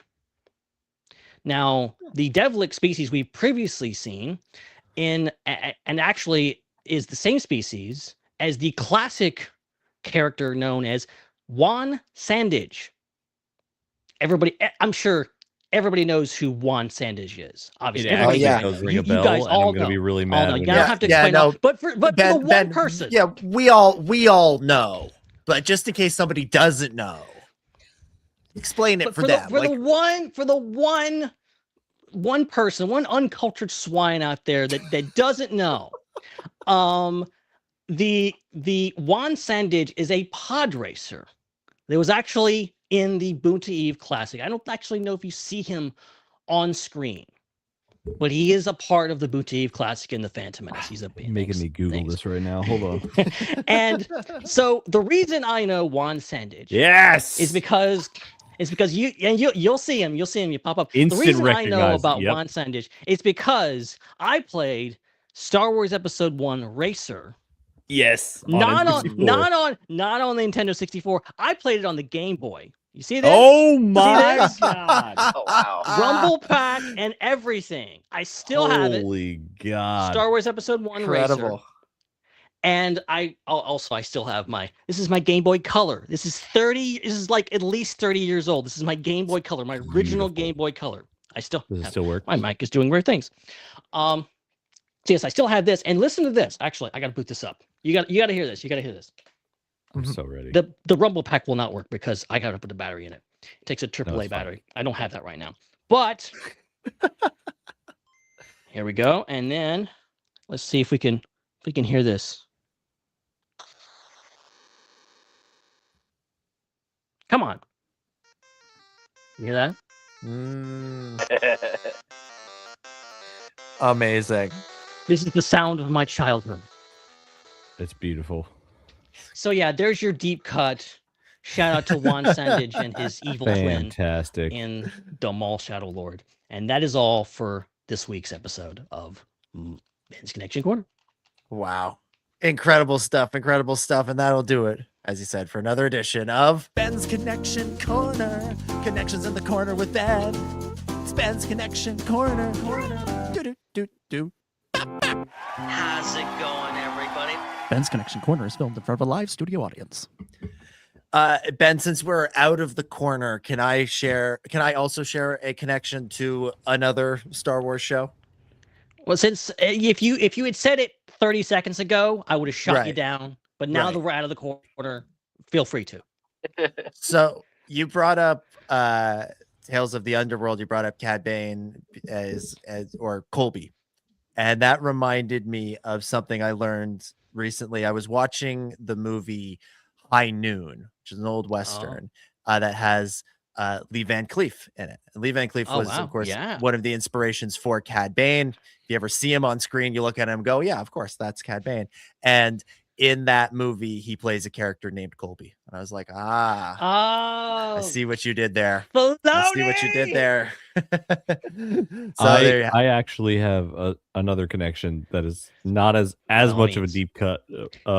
It's not even Star Wars, but do you remember the scene where Spybot was hiding at the top of that pipe, and it's like you don't immediately see him in the shot, and then like as the shot goes on, he's like, I'm here. I was reminded of the octopus from Finding Dory. Where he camouflages himself as like a railing or a potted plant, and then in the credits there are all these scenes where like it just shows a room and you're like, where is he? He's here. Where is he? And that is exactly what I thought Spybot was doing. It was like a shot of like some pipes, and you're like, Spybot's here. Where's Spybot? He's right there. He's on top of the pipe, and then he like peeks his little head up, and he's like, I love that he calls the stormtroopers shinies. Yeah, he does. Impy shinies. So many impy shinies. It's so funny. Yeah, I think we should call him I Spy Bot. Yes, we're looking for him in every frame. But oh my god! Someone make a children's book, or not even a children's book. Someone make a Where's Waldo book where it's I Spy Bot, and it's just you have to find Spybot in various scenes. I love it. All right, let's. Sorry. Oh, go ahead, Marty. Sorry. Well, I got two real quick. All right. By all means. I don't know. Oh my god! This is four different connection corners. We've got a square. We've done it. Finally done it. I don't know if anyone's caught these, but I feel like a couple of these things you'd hear first. It was like in first episode, so I was like episode 5. You hear the stormtroopers that are pushing Brander to the interrogation room. and the first thing that comes to mind, the first thing he said was, "Move along." I was like, that's kind of reminds me Oh, of. he did say that. Yeah, he said the thing. Yeah. And then later on, they did the whole, "We need to see your identification." You've already seen our identification. I was like, "There's other New Hope." Can I just say real quick about that scene? I really liked it because they were doing the thing, and you thought, oh, they're just gonna do the thing, and then they had a twist on it, which too often people are just like, we're gonna do the thing again. So I love Force Awakens. I do love that movie. But when Rey force mind tricks the James Bond trooper to escape, I'm like, this doesn't work for me in this movie, because it's just a repeat of what we saw in New Hope, and two, that's the one and only point in that movie where I'm like, why does she know how to do that? She shouldn't know how to do that. Everything else I'm fine with. Whereas in this one, they do the thing, and then the other trooper's like, hey, why didn't you check their identification? Like, they follow up on it and put a new spin on it. And there are real consequences. There's like accountability in the system. It's very good. It was excellent. And it shows that you can't like keep doing that. That's not a get out of jail. Yeah, it's not a cheat code. Yeah, exactly. You had one more, Marty? Yeah, Ben, I don't know if you've mentioned this on previous episodes for Maul, but this is the second time that Sam Witwer and David W. Collins have teamed up to play a Darksider and a droid. I was going to mention this, but by all means, I love this. Yeah, so Sam Witwer and David Collins were both in the Force Unleashed games. I was going to guess that. Yeah, played Starkiller. And then David Collins played Proxy, and I just thought it was pretty neat. It's like, you get them back together, they're going to be Darksider and a droid character again. This time, he's not trying to kill you; he's trying to help you kill someone. And I saw someone else point out that when Maul tosses his lightsaber up into the air and he takes a stance and he catches it, he's like, it's in reverse grip. Briefly, because he's holding it which is it looks like Starkiller, how Starkiller held lightsabers, which is really cool. I love that, and the fact it just doubles the fact that like David Collins and Sam Witwer were like very good friends in real life. So feels like it was a secret Force Unleashed reunion all along. Yeah. The reason I don't like them referencing Starkiller too directly is because I feel like with every reference that they make to Starkiller, it lessens the chance that he's gonna like appear somewhere, and I really want him to appear somewhere. There was a point where they said that they talked about him appearing as an Inquisitor, which I don't know how I feel about that. I don't know. Yeah, I don't know if I like that one. I feel like I want him to appear in a new canon thing that is just a separate story. I don't know. I haven't thought it out all the way, but I'm not ready for his story to be over.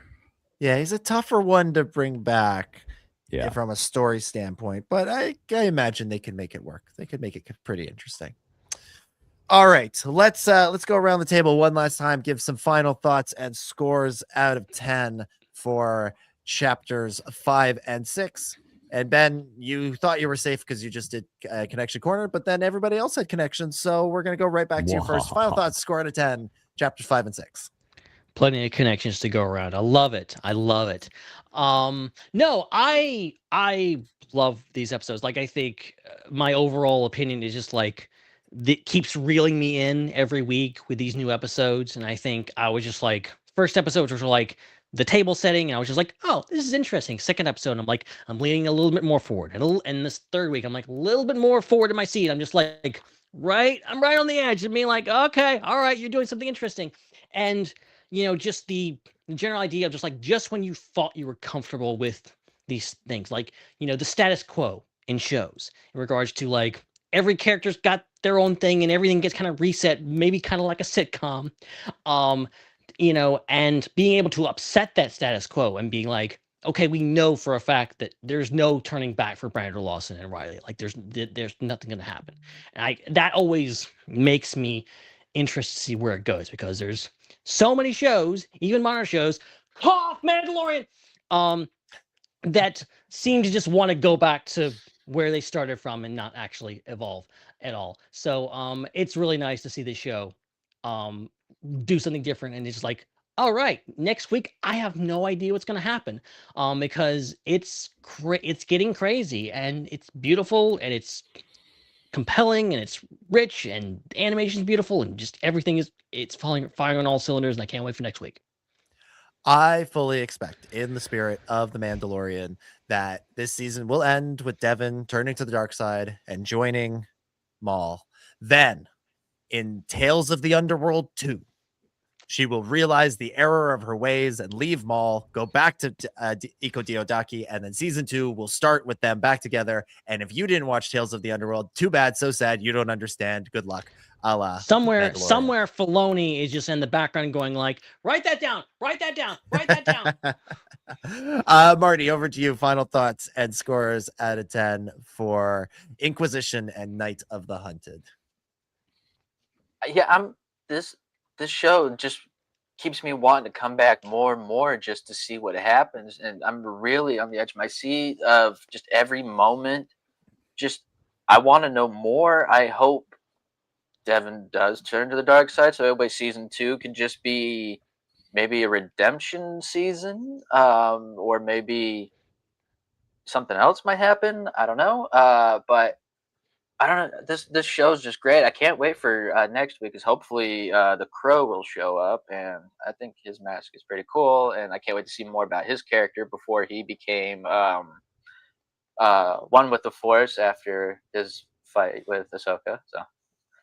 But so I'm gonna give these 2 episodes a 9, just because there's room. There's more of the show. Let's just keep pushing it. Maybe it'll change to a 10. We'll see how it goes.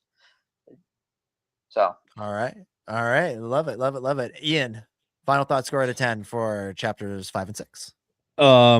I did notice that you think Master Iko Diodaki is gonna survive this season, and that's admirable.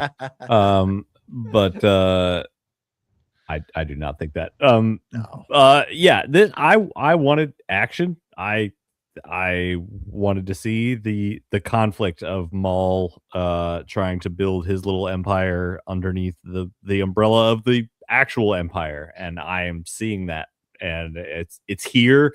And I thought about leaving some room at the top and giving them 9, but I honestly, these episodes, they were 10s for me, and I am fully open to the fact that next week might be 10s too.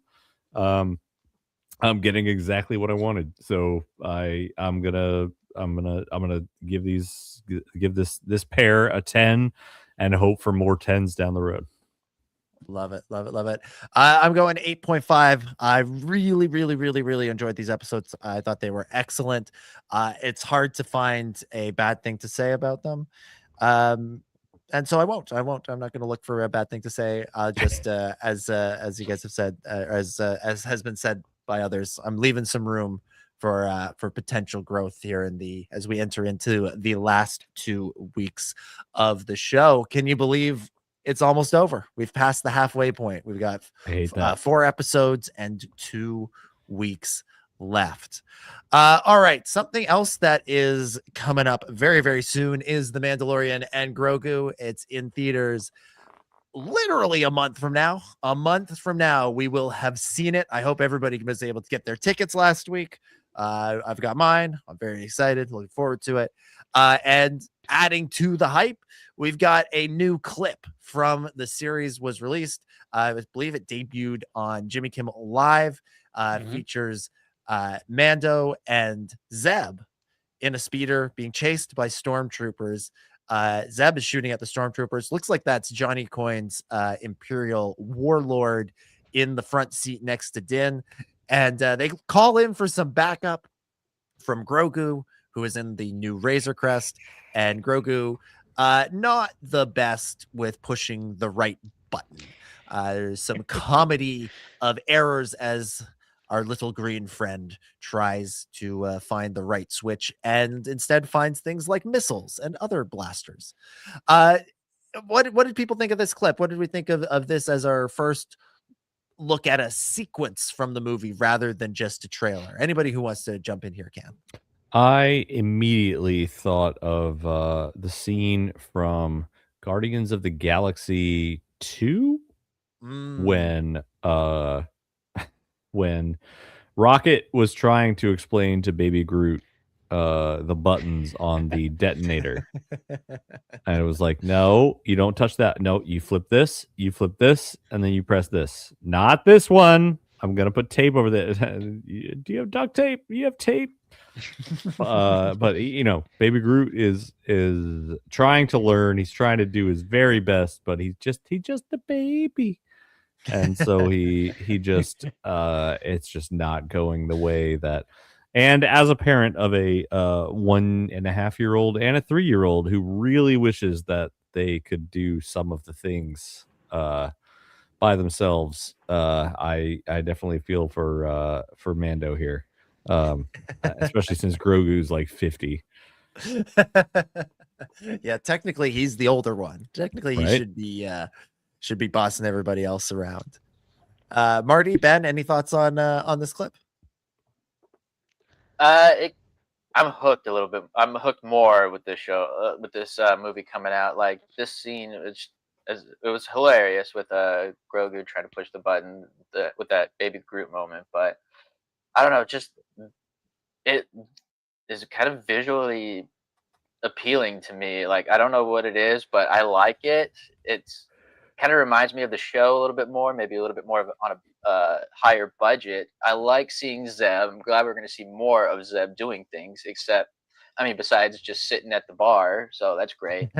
I do love his love his leather jacket on him. I feel like that's probably a good choice for animating. Is that like a 17 XL jacket? What, like, how do you find a jacket that fits him? Right? Yeah, just because he's got all that fur, right? So imagine having to animate that all the time. So I'm glad they put that jacket on him. Yeah, I think they have learned that some of the Rebels costumes do not translate to live action very well. The Ezra costume, when we see the holograms of Iman Esfandi in that costume in Ahsoka season 1, it is painful to look at. So I can only imagine what Zeb's in a live action Zeb in that skin tight body armor would have looked like. I'm glad they went with the leather coat. I think it's a good look on him, and it suits his personality. I think it suits him nicely. Ben, what did you think? No, I think Zeb looks great. He's doing the Zeb thing. He's being a good sport about this, and also just like he doesn't know what he's doing. Like, Zeb's not on board with all this, trusting a baby with his life. So, but like I'm more just like curious, like what is going on in this clip? Like I thought, usually, generally speaking, like we see all the trailers, I feel like I can kind of get a feel of just like how the movie's going to go. This is just how my brain works. I'm just like, I gotta figure it out. Even though I don't actually want like big spoilers, I still will look into this way too hard. I'm just like, okay, I know there's gonna be like an AT-AT scene, and then there's gonna be like, a Road to the Hut scene and an arena and stuff like this. And we've seen other images, and we've seen John Coney, him in all his getup, and it's like now he's here. They've captured him. Maybe I don't know what's going on. And now Mando is with Zeb on an adventure, and Grogu's back in the ship. I'm like, okay, this is crazy. Like this movie is only supposed to be like an hour and 2 hours and 12 minutes. So like a normal length for a movie, but there's a lot of stuff happening in that 2 hours and 12 minutes. That they got to fit a lot in there. Yeah. And that's one thing that we've remarked on throughout the marketing is that they have not really given us much of a sense of what that story is. So I don't know if you were lucky enough to score tickets to the 25-minute IMAX preview, maybe you'll come away with a better sense of that. But for the rest of us, we will find out in about a month's time when we see this movie in theaters. All right. In just a moment, we're going to talk with our friend Graham Hancock about all things Lego Star Wars. But before we do that, Ian and Marty, thank you guys so much for being on and talking Maul, talking Mando Grogu with us. If people want to keep up with you, if they want to check out Star Wars Culture Live, what is the best ways they can do that? I mean, you just said it. We are at SW Culture Live almost everywhere. For Facebook, it got a little hairy back then, so we did for all of us. Yep. Yeah, you know the way. We stream normally on episode 9 news page and also on the CultureSlate page. So if you're on Facebook, you can find us there. And then we also have, but we are at SW Culture Live, X, YouTube, Instagram, all that good stuff. And individually, we also like to post a bunch of nerdy stuff as well. We usually tag, if it's Star Wars related, we usually tag at SW Culture Live. But I am at Nerdiest Stepdad, and Marty is at Core World Network, and we both do our own versions of nerdy things that just come to us. So if you would like to, we always love comments or DMs or anything that you think a Star Wars podcaster would find interesting. So yeah, hit us up. Absolutely. Check it out. And thank you both for being on. Thank you for sharing your thoughts with us. And we look forward to talking Star Wars again with you real soon. All right. Oh yeah, absolutely. All right. Let's take a journey over to the Lego side of Star Wars and talk with our friend Graham Hancock about all things Lego and Star Wars. Joining me now, he is the editor of Blocks Magazine and the author of Lego Star Wars, The Force of Creativity. Welcome back to the show, Graham E. Hancock. Graham, so good to have you back, man. Oh, thanks so much, Dominic. So pleased to be here again. Yeah, it's been a while since we've done a good Lego Star Wars check-in here. So we figured it's about the right time, especially since you've got a new special edition of Blocks coming out that is focused entirely on Star Wars. Tell us about it. Well, I was like, what excuse can I have to talk to Dominic on Star Wars Underworld? I'm going to make a special Lego Star Wars magazine so we can have a chat.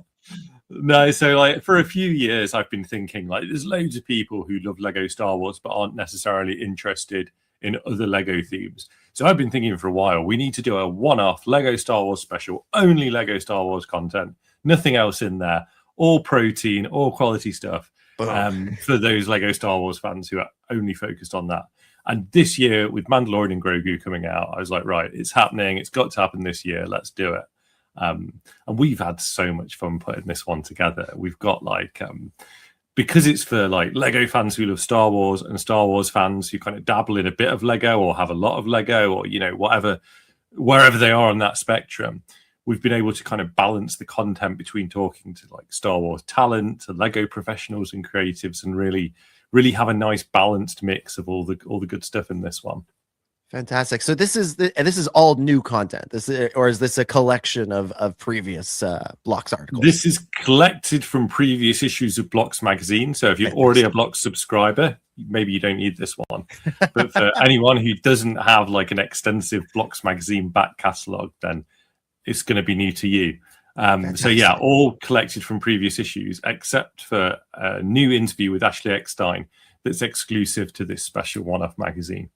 I mean, who doesn't want to hear from Ashley Eckstein at any point, always? It's such a good interview because I was thinking, like, who can we get who's kind of connected to Lego and kind of really understands it in a really special way? And Ashley went out at San Diego Comic-Con in a Lego dress made of 100,000 bricks. I was like, well, she's got a story to tell. So she talks to us all about that. She talks about how she was cast as Ahsoka Tano in the first place, talks about her reflections on interacting with the fandom and launching her universe and everything. And yeah, it's a really, really nice, interesting interview with her. Yeah, that Lego dress, if folks haven't seen it, they need to look that up because that thing was just incredible. And it was kind of one of the things that launched the Her Universe fashion show and everything. It was just amazing stuff. Besides Ashley, what would you say is your highlight from this issue? Oh man, it's so hard to choose because literally, like, I was going through these old issues of Blocks magazine and thinking, oh, we've done some stuff. Like there's things that I'd almost forgotten about, and rediscovering them and kind of jazzing them up a bit. Like I was a bit George Lucas special edition vibes sometimes, where I was like, why on earth did we like fixing things and rewriting things a little bit and tweaking it here and there? But we've got a really nice interview with Anthony Daniels, because he's someone else who you wouldn't necessarily assume this, but he really loves Lego Star Wars. Like the animated specials and things that he's been a part of really mean a lot to him. So we've got a great interview where he talks about that, but he also talks about his career as the only actor who's been, in all 9 core Star Wars films.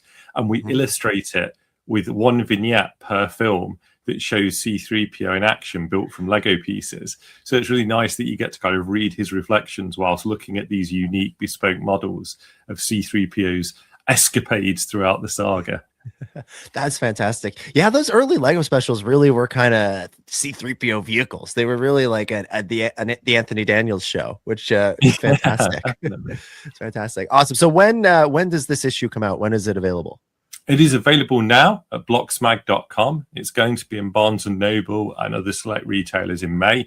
But the easiest way to get it, the most straightforward way that doesn't involve hunting it down, is just to go over to the website and order yourself a copy. It's 132 pages long, so it's basically a book. Like, we've packed this thing. It's I'm pretty sure word count wise, it's not far off the force of creativity. So it's a nice volume to add to your Star Wars bookshelf. Oh, fantastic. Yeah, I definitely I'm on the website now. I'm looking at how much it would cost to send one of these to Canada. We'll sort you out, Dominic. You don't need to go through the website.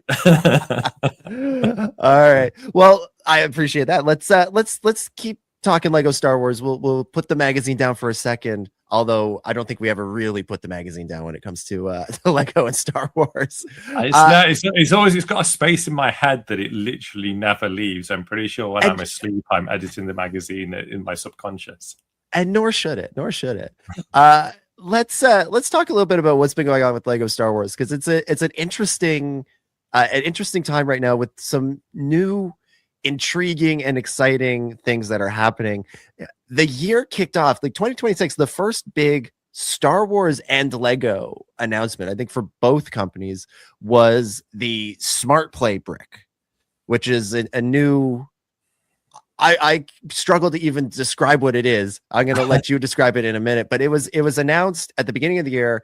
They dragged Dave Filoni out there to announce it. They've gotten Mark Hamill involved in this as well more recently. This is obviously a big deal that for Lego, and Star Wars has bought into it in a big way. For folks who haven't been paying attention or who are like me and are maybe a little bit unsure of what exactly it is, can you explain what the Smart Brick, what the idea behind the Smart Brick is and how it works? Yeah, so what the Lego Group have said kind of definitively is that they wanted to encourage children to play with their Lego sets, that they wanted to make sure that children were playing with these Lego sets after they finished building them. And the bit that the Lego Group have not said, but I'm kind of reading between the lines, is that children are aging out of toys earlier than ever before and switching over to focusing on screen-based activities.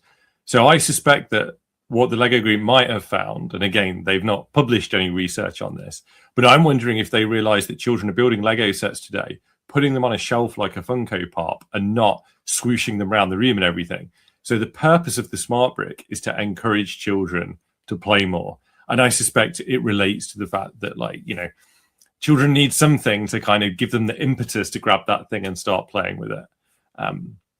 But the technology itself then that they developed to do that is the Smart Brick. And it's just the same size as a normal Lego brick, slightly taller. And it interacts with smart tags and smart minifigures. So let's grab the Millennium Falcon. All right. So we've got our Lego Smart Play Millennium Falcon here. Mm-hmm. You get your Smart Brick and you put it in the cockpit of the Millennium Falcon. And now it's going to have lights and sounds that are relevant to the Millennium Falcon. Okay. All right. There's like a little button on the side that's helping to activate some of it. Yeah.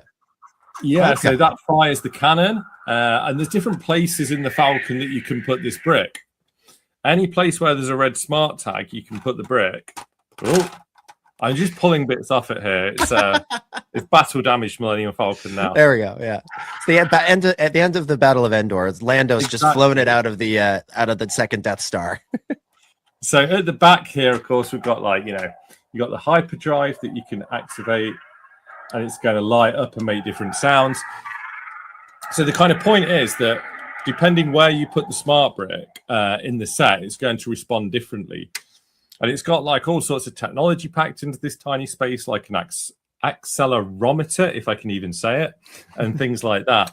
So that the brick responds to how you move it. So depending how you swoosh the starship, the brick will react accordingly, like the sounds will vary and things.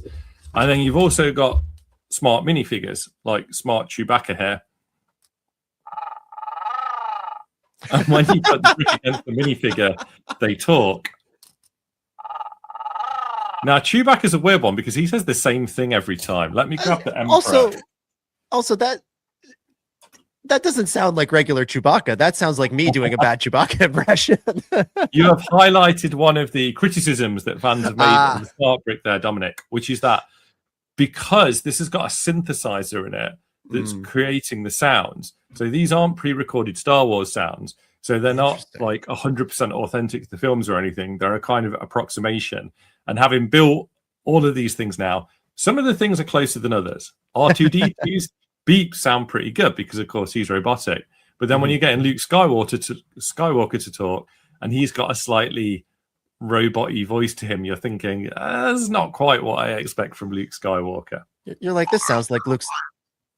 Oh, let's hear that again. Come on, Palpatine, give us another one. Palpatine. I think he's tired. Yeah, you can't boss the Emperor around, can you? But his one really makes me laugh because he's got this really sort of creepy, little weaselly, creepy voice that comes out of him. So it's kind of more the sound effects. It's more like the old Lego Star Wars games where they would do they would mumble at each other or sort of growl at each other rather than have actual lines of dialogue. Yeah, 100%. It's it's very much an approximation. It's very much a kind of babble. And if you put two of them next to the smart brick together, they'll have a kind of conversation, but they don't really respond to who's there and things like that. Because I was kind of hoping that maybe if you put Luke Skywalker and Darth Vader together, Luke Skywalker will sound unhappy about that. Whereas if he's next to Han Solo, he'd be okay with it. So the technology does a lot of lights and sounds and a lot of responsiveness to how you physically move it. And I think, like I was talking about before, the hope is that kids will grab it, fly their ships around, put their characters in different scenarios, and that will lead to a kind of bigger play session where then presumably they'll go beyond the smart brick and be acting out their own stories and things. But I'm really curious to see where this goes in the future. And I'm hoping that this is just the first step and that there's going to be lots of other cool things that they can unlock within the smart brick. Because from what I gather, there's more to the brick than what it's doing at the moment. There's more technology in there that at the moment it isn't making full use of. So you're going to be able to update the firmware through an app and things that maybe there'll be new features coming online later on. Yeah, that's something I'm curious to see as this evolves, because when they announced it's okay, that's kind of interesting. But we've had light up toys before, we've had sound effect toys before.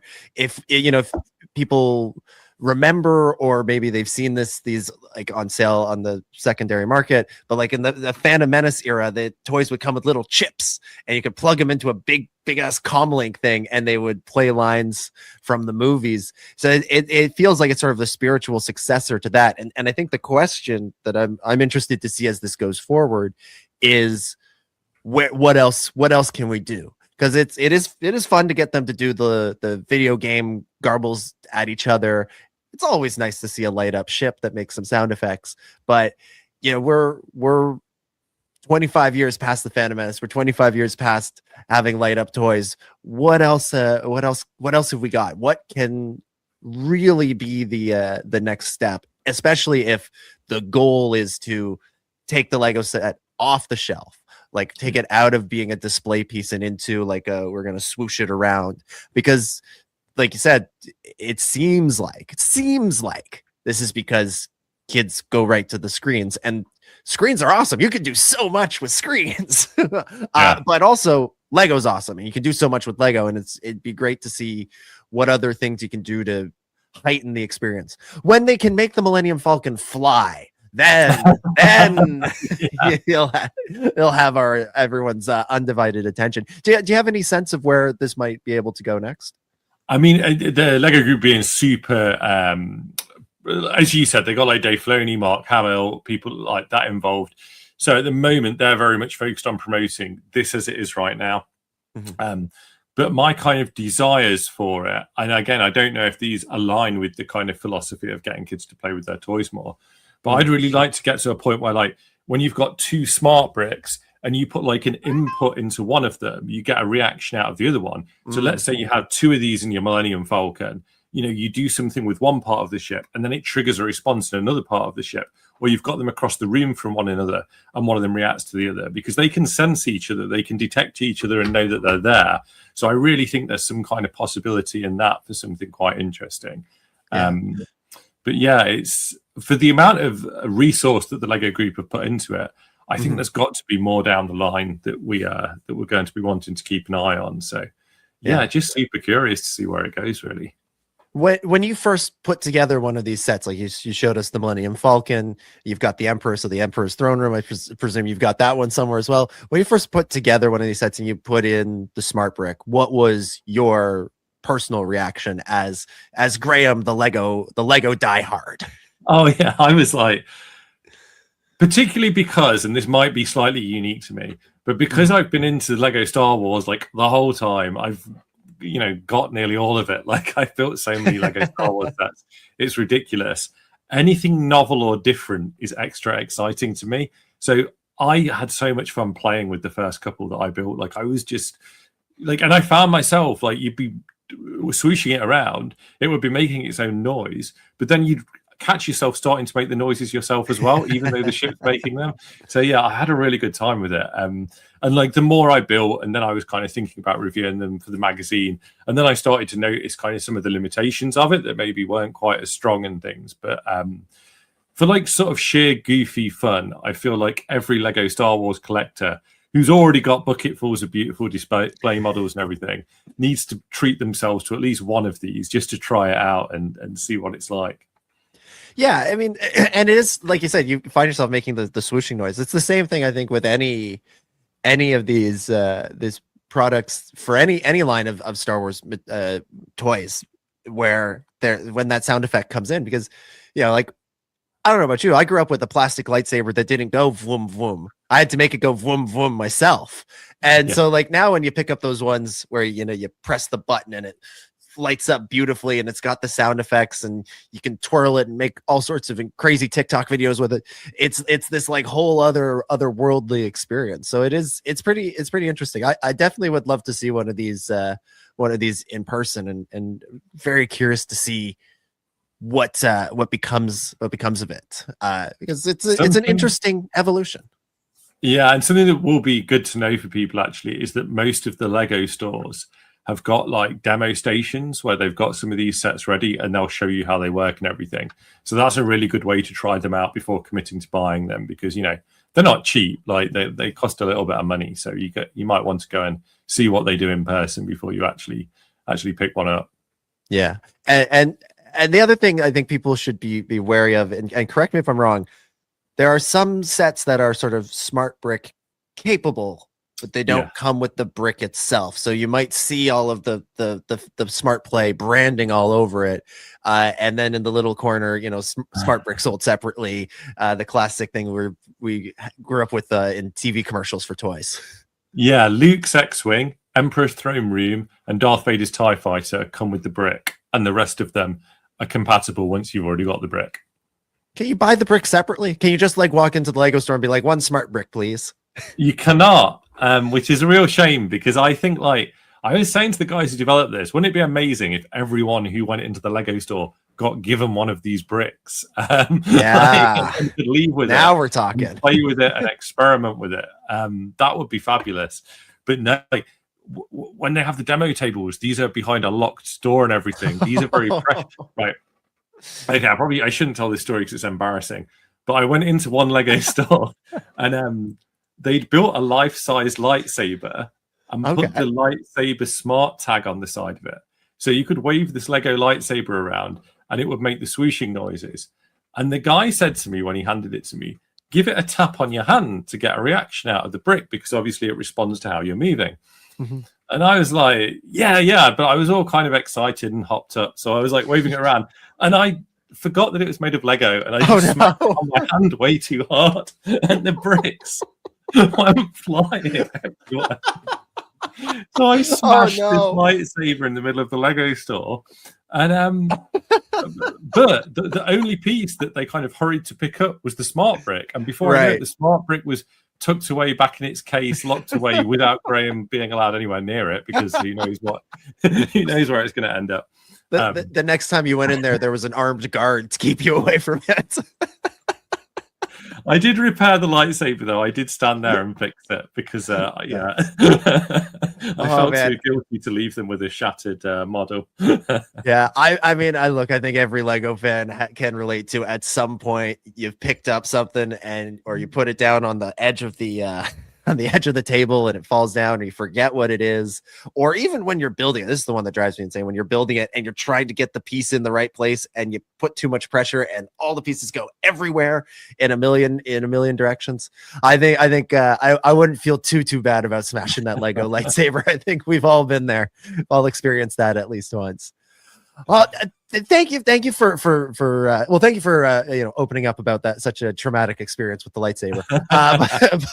But thanks for giving us the overview of the smart play, because it's a new thing, and anytime there's something new, there's a learning curve for everybody involved. There's they've got to figure out how to explain it to us. We got to figure out what it is, and then they also got to figure out what the capabilities are of it, and that's something I guess we'll be watching in the years and months and weeks and days to come. Let's shift gears to something else that is new and exciting, and that is, of course, The Mandalorian and Grogu.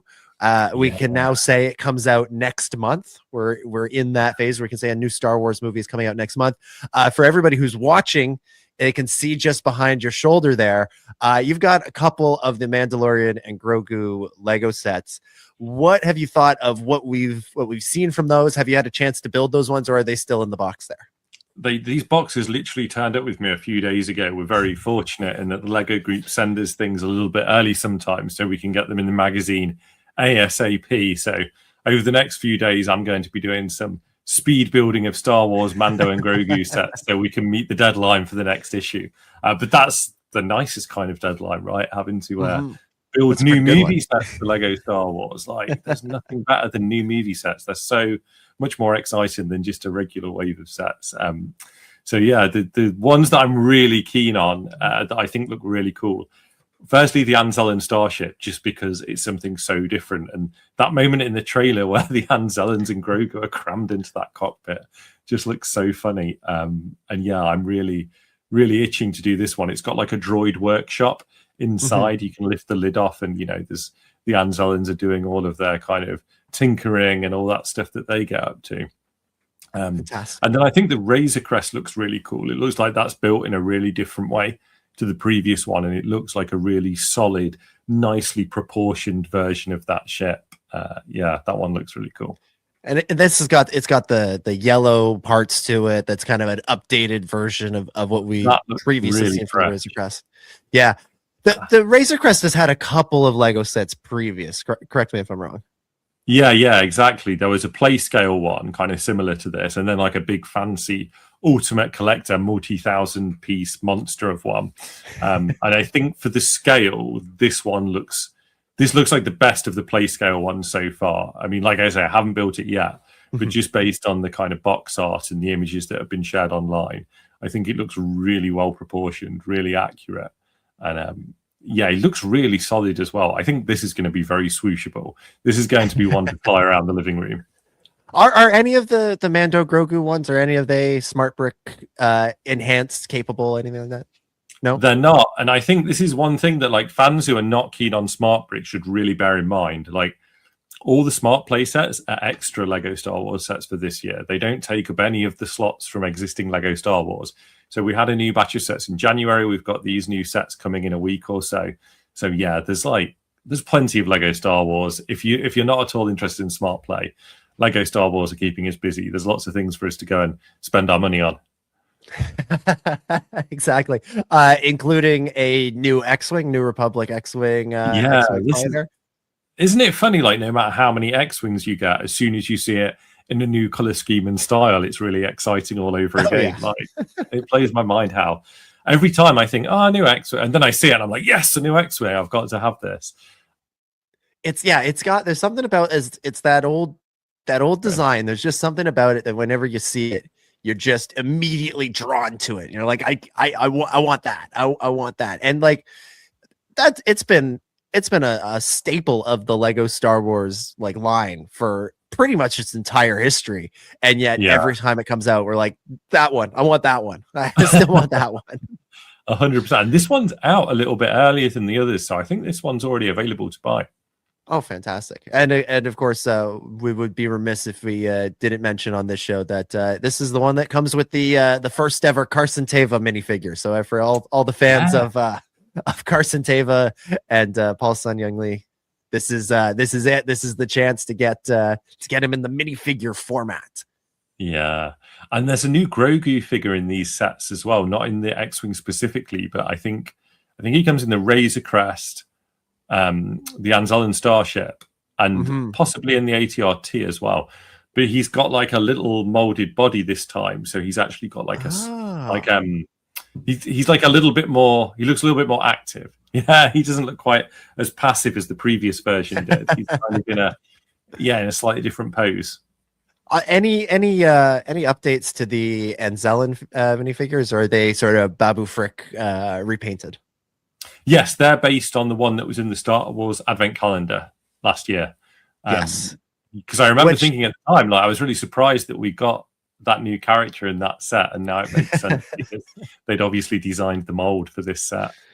Yeah, that was I loved getting the little Anzellan in the Advent Calendar, but I thought it was really funny because it was the first day, and the whole thing with the Advent Calendar, it's a little bit of building to do every day leading up till Christmas, and the first day, the first set is one piece, so there was no building involved. It was one of those ones where you can see the dilemma, right, that they had, because it's like the whole conceit of the set was that this is the workshop with all the droids and everything, so it made so much sense to start with him. But like you say, it was like, okay, I've taken my guy out, I've put him down, he's pretty lonely at the moment.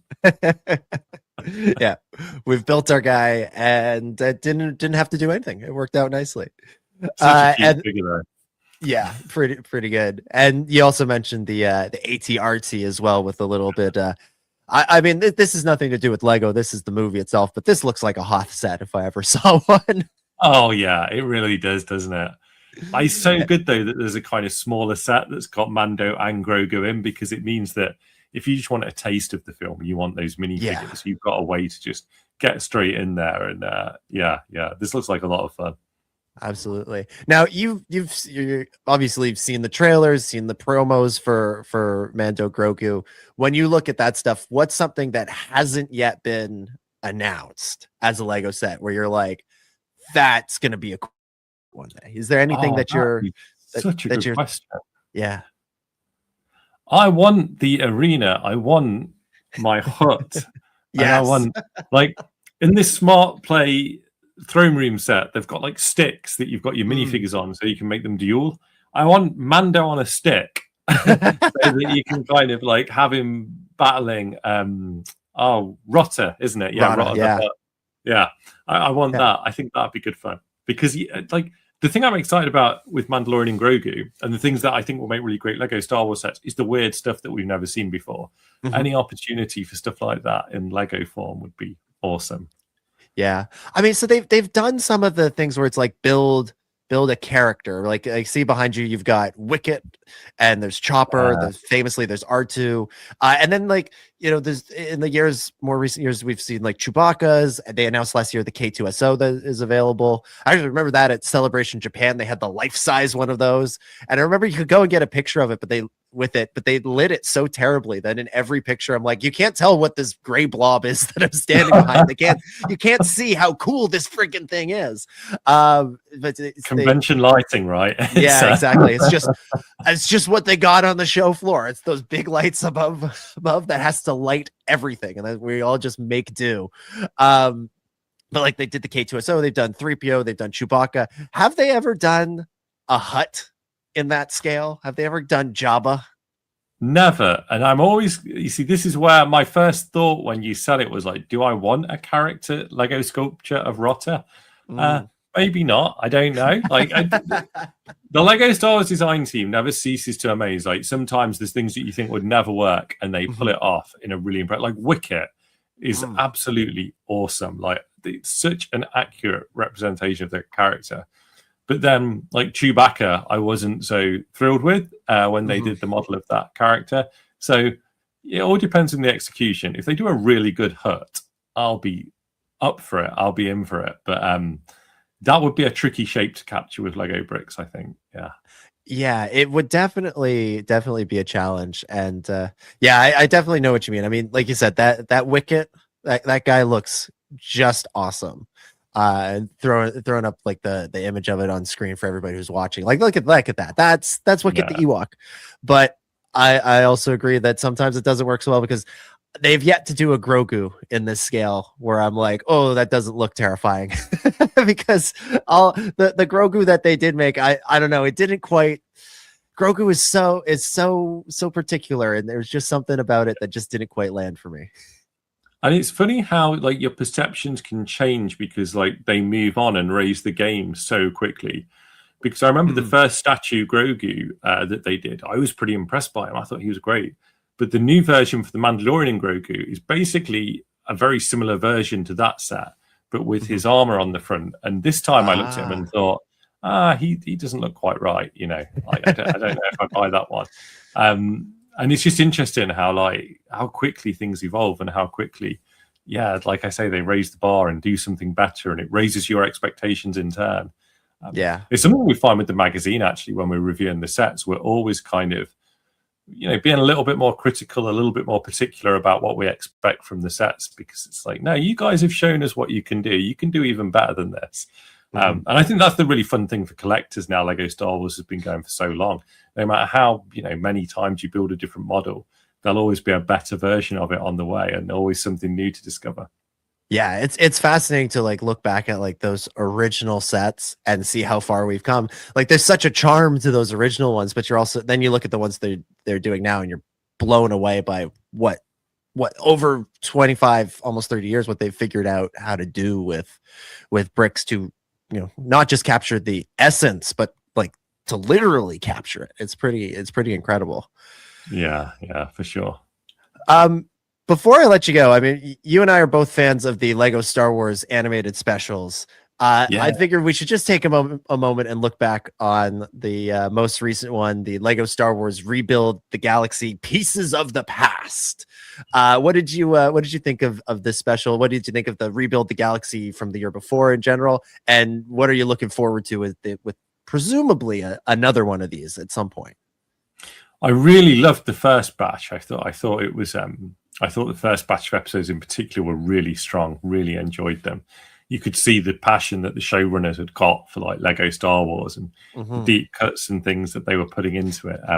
In fact, I mean, you might know this, Dominic, you might not, because it's pretty obscure Lego trivia we're getting into here. But Jedi Bob was originally a generic Jedi minifigure from a 2002 Republic gunship set. And he had no name because he was supposed to just be random Jedi number 5 from the left. And fans online started calling him Jedi Bob as a joke. And one of the showrunners, Benji Samit, who worked on Rebuild the Galaxy, is a huge Lego fan. And that's why Jedi Bob is in Rebuild the Galaxy. So yeah, like we interviewed them. Incredible. It's in the special. You can find out more about that. But point being that I was just so excited to see Jedi Bob as a fully fleshed out character from that obscure Lego set, like I say, from 24 years ago. Like, it's crazy. But yeah, the new batch of episodes, I was just like, I still thought it was really funny. And there's something really fun about seeing Lego Star Wars minifigures just running around, and then like Ahsoka brickheads and giant Chewbacca. Like, you just got so wild. The visuals were just like fun in and of themselves. But by the end of it, I was just slightly like, whoa, a lot of plot has happened. Yeah. In these 4 episodes. Like in the first episode, like all the stuff that happened in that, I assumed was going to be the whole story for the whole 4-parter.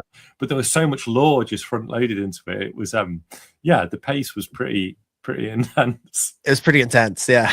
It's pretty intense, pretty overwhelming. And they loaded it up with everything, including a chase scene through the new Death Star set, which had like just been announced just before this. That was really good. That was a really good sequence. Have you built the Death Star? Have you experienced that? Yeah. I wish I had room to have it out anywhere on display. Like, I'd love to have it behind me, but there's no space for it. What's your quick review of it? Yeah, it's awesome. Like, it's the toy when I was 12 years old, like, you know, that I dreamed could exist or would exist, but, you know, didn't. Because I've got the previous Lego Star Wars Death Star that I also really love. That's also a really special set. But that one's like, I would describe the old one as like an old school Lego Star Wars playset that feels like something you could have as a kid. Whereas this does feel a little bit more polished, and it's a bit more like the version you want as an adult collector who's channeling your inner 12-year-old. It's really nice. It's really elegant the way it all displays from one kind of perspective. And it was very controversial when it came out. Like, the fan base was debating the merits or not of it. But yeah, I mean, the thing I would say to people who don't like the look of it and don't think it was the right approach, I'm pretty sure Lego Star Wars will do another Death Star at some point. The Death Star will return. Yeah, somehow the Death Star returned. Yeah. I loved it. I remember when it came out and hearing all the controversy, and Ben and I opened the show with it that week, and I think we both agreed, like, it looked fantastic. And, you know, it's like anything, you can nitpick it if you want. And yeah, the old sort of ball shaped thing was really, really cool. Like, that thing is awesome too. But there is something nice about being able to just have like 2 movies worth of Star Wars just all in display in one thing that, you know, can fit. I mean, it's huge, so it's tough to find somewhere to put it, but it can fit better in a room than something that really you'd have to put on like a turntable to fully appreciate at all times. Well, I think that's it. And again, if you've been collecting Lego Star Wars for a long time, you don't really want them to repeat themselves too much, because, you know, we've had the ball version.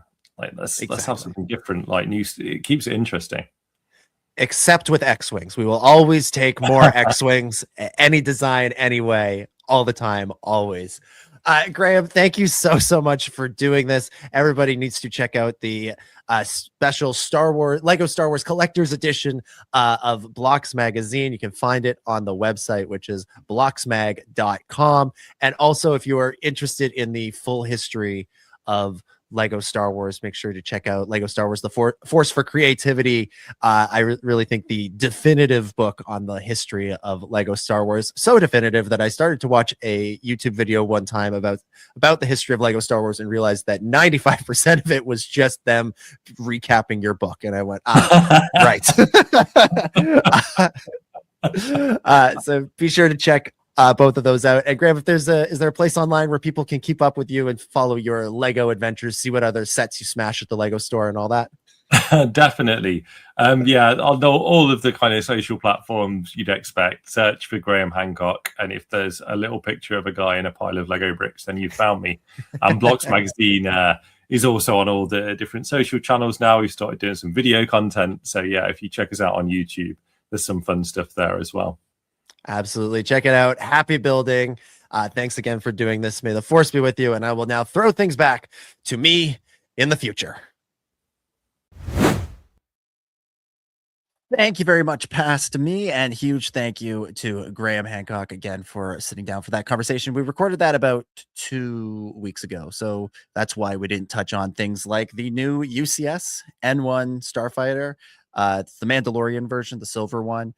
which is, I've said in the past that's not a design I super love. The remix, I love the original, but the remix I didn't love it. But that Lego set looks pretty good. So I'm sure we'll have Graham on again in the future to talk more about it. But with that, we will begin to wrap things up for this week. Thank you everybody for listening. We will be back again in 7 days time to talk more about Maul Shadowlord episodes. We're up now 7 and 8. Yeah, episodes 7 and 8 coming out on Monday. We'll talk about them on Thursday. We'll be in your feeds on Friday if you're subscribed to the podcast. And of course, I'm sure we'll have another week's worth of Mandalorian and Grogu promo to talk about. So lots and lots to look forward to then. As always, if you enjoy the show, make sure you subscribe on YouTube, Apple Podcasts, Spotify, wherever you like to listen. And if you enjoy what you're hearing and you're listening on a platform that lets you leave a review, please do so. We really appreciate those. It helps get the word out about the show. And if you're enjoying the show and you want to help us keep the lights on financially, you can do so by becoming a channel member. As we always say, there's not really a benefit. It's just kind of a tip jar. Maybe one day we'll come up with a new benefit for subscribers that way. I hope, if you have a suggestion, send it to us. Tell us what you would like to hear, and maybe we can make that happen. In between shows, check out the Star Wars Underworld Network Discord to keep the conversation going. And of course, follow us on social media. It's at the SWU pretty much everywhere. You need to add in a few other letters and periods there to make sure that you find us. That is, make sure you do that. And keep up with all the latest breaking news. You can subscribe to my Substack, where I'm writing reviews of Maul Shadowlord, as well as my regular Star Wars weekly column. You can find that dominicgjones.substack.com. I call it Hoth Off the Press. So you can search for that on Substack or the Substack app as well. And of course, make sure you check out the other shows on the Star Wars Underworld Network, including the Raeside Iron Cannon, which is on this channel, Tractor Beam, which is also on this channel, and Tales from Beyond the Galaxy, which is back talking Maul Shadowlord. So make sure you check those out as well. But that is it. We are out of here.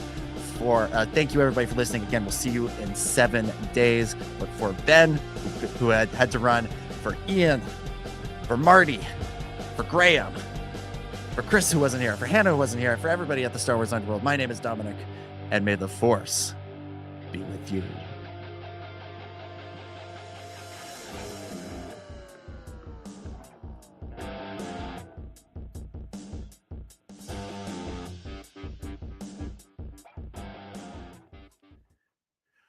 It's a wrap.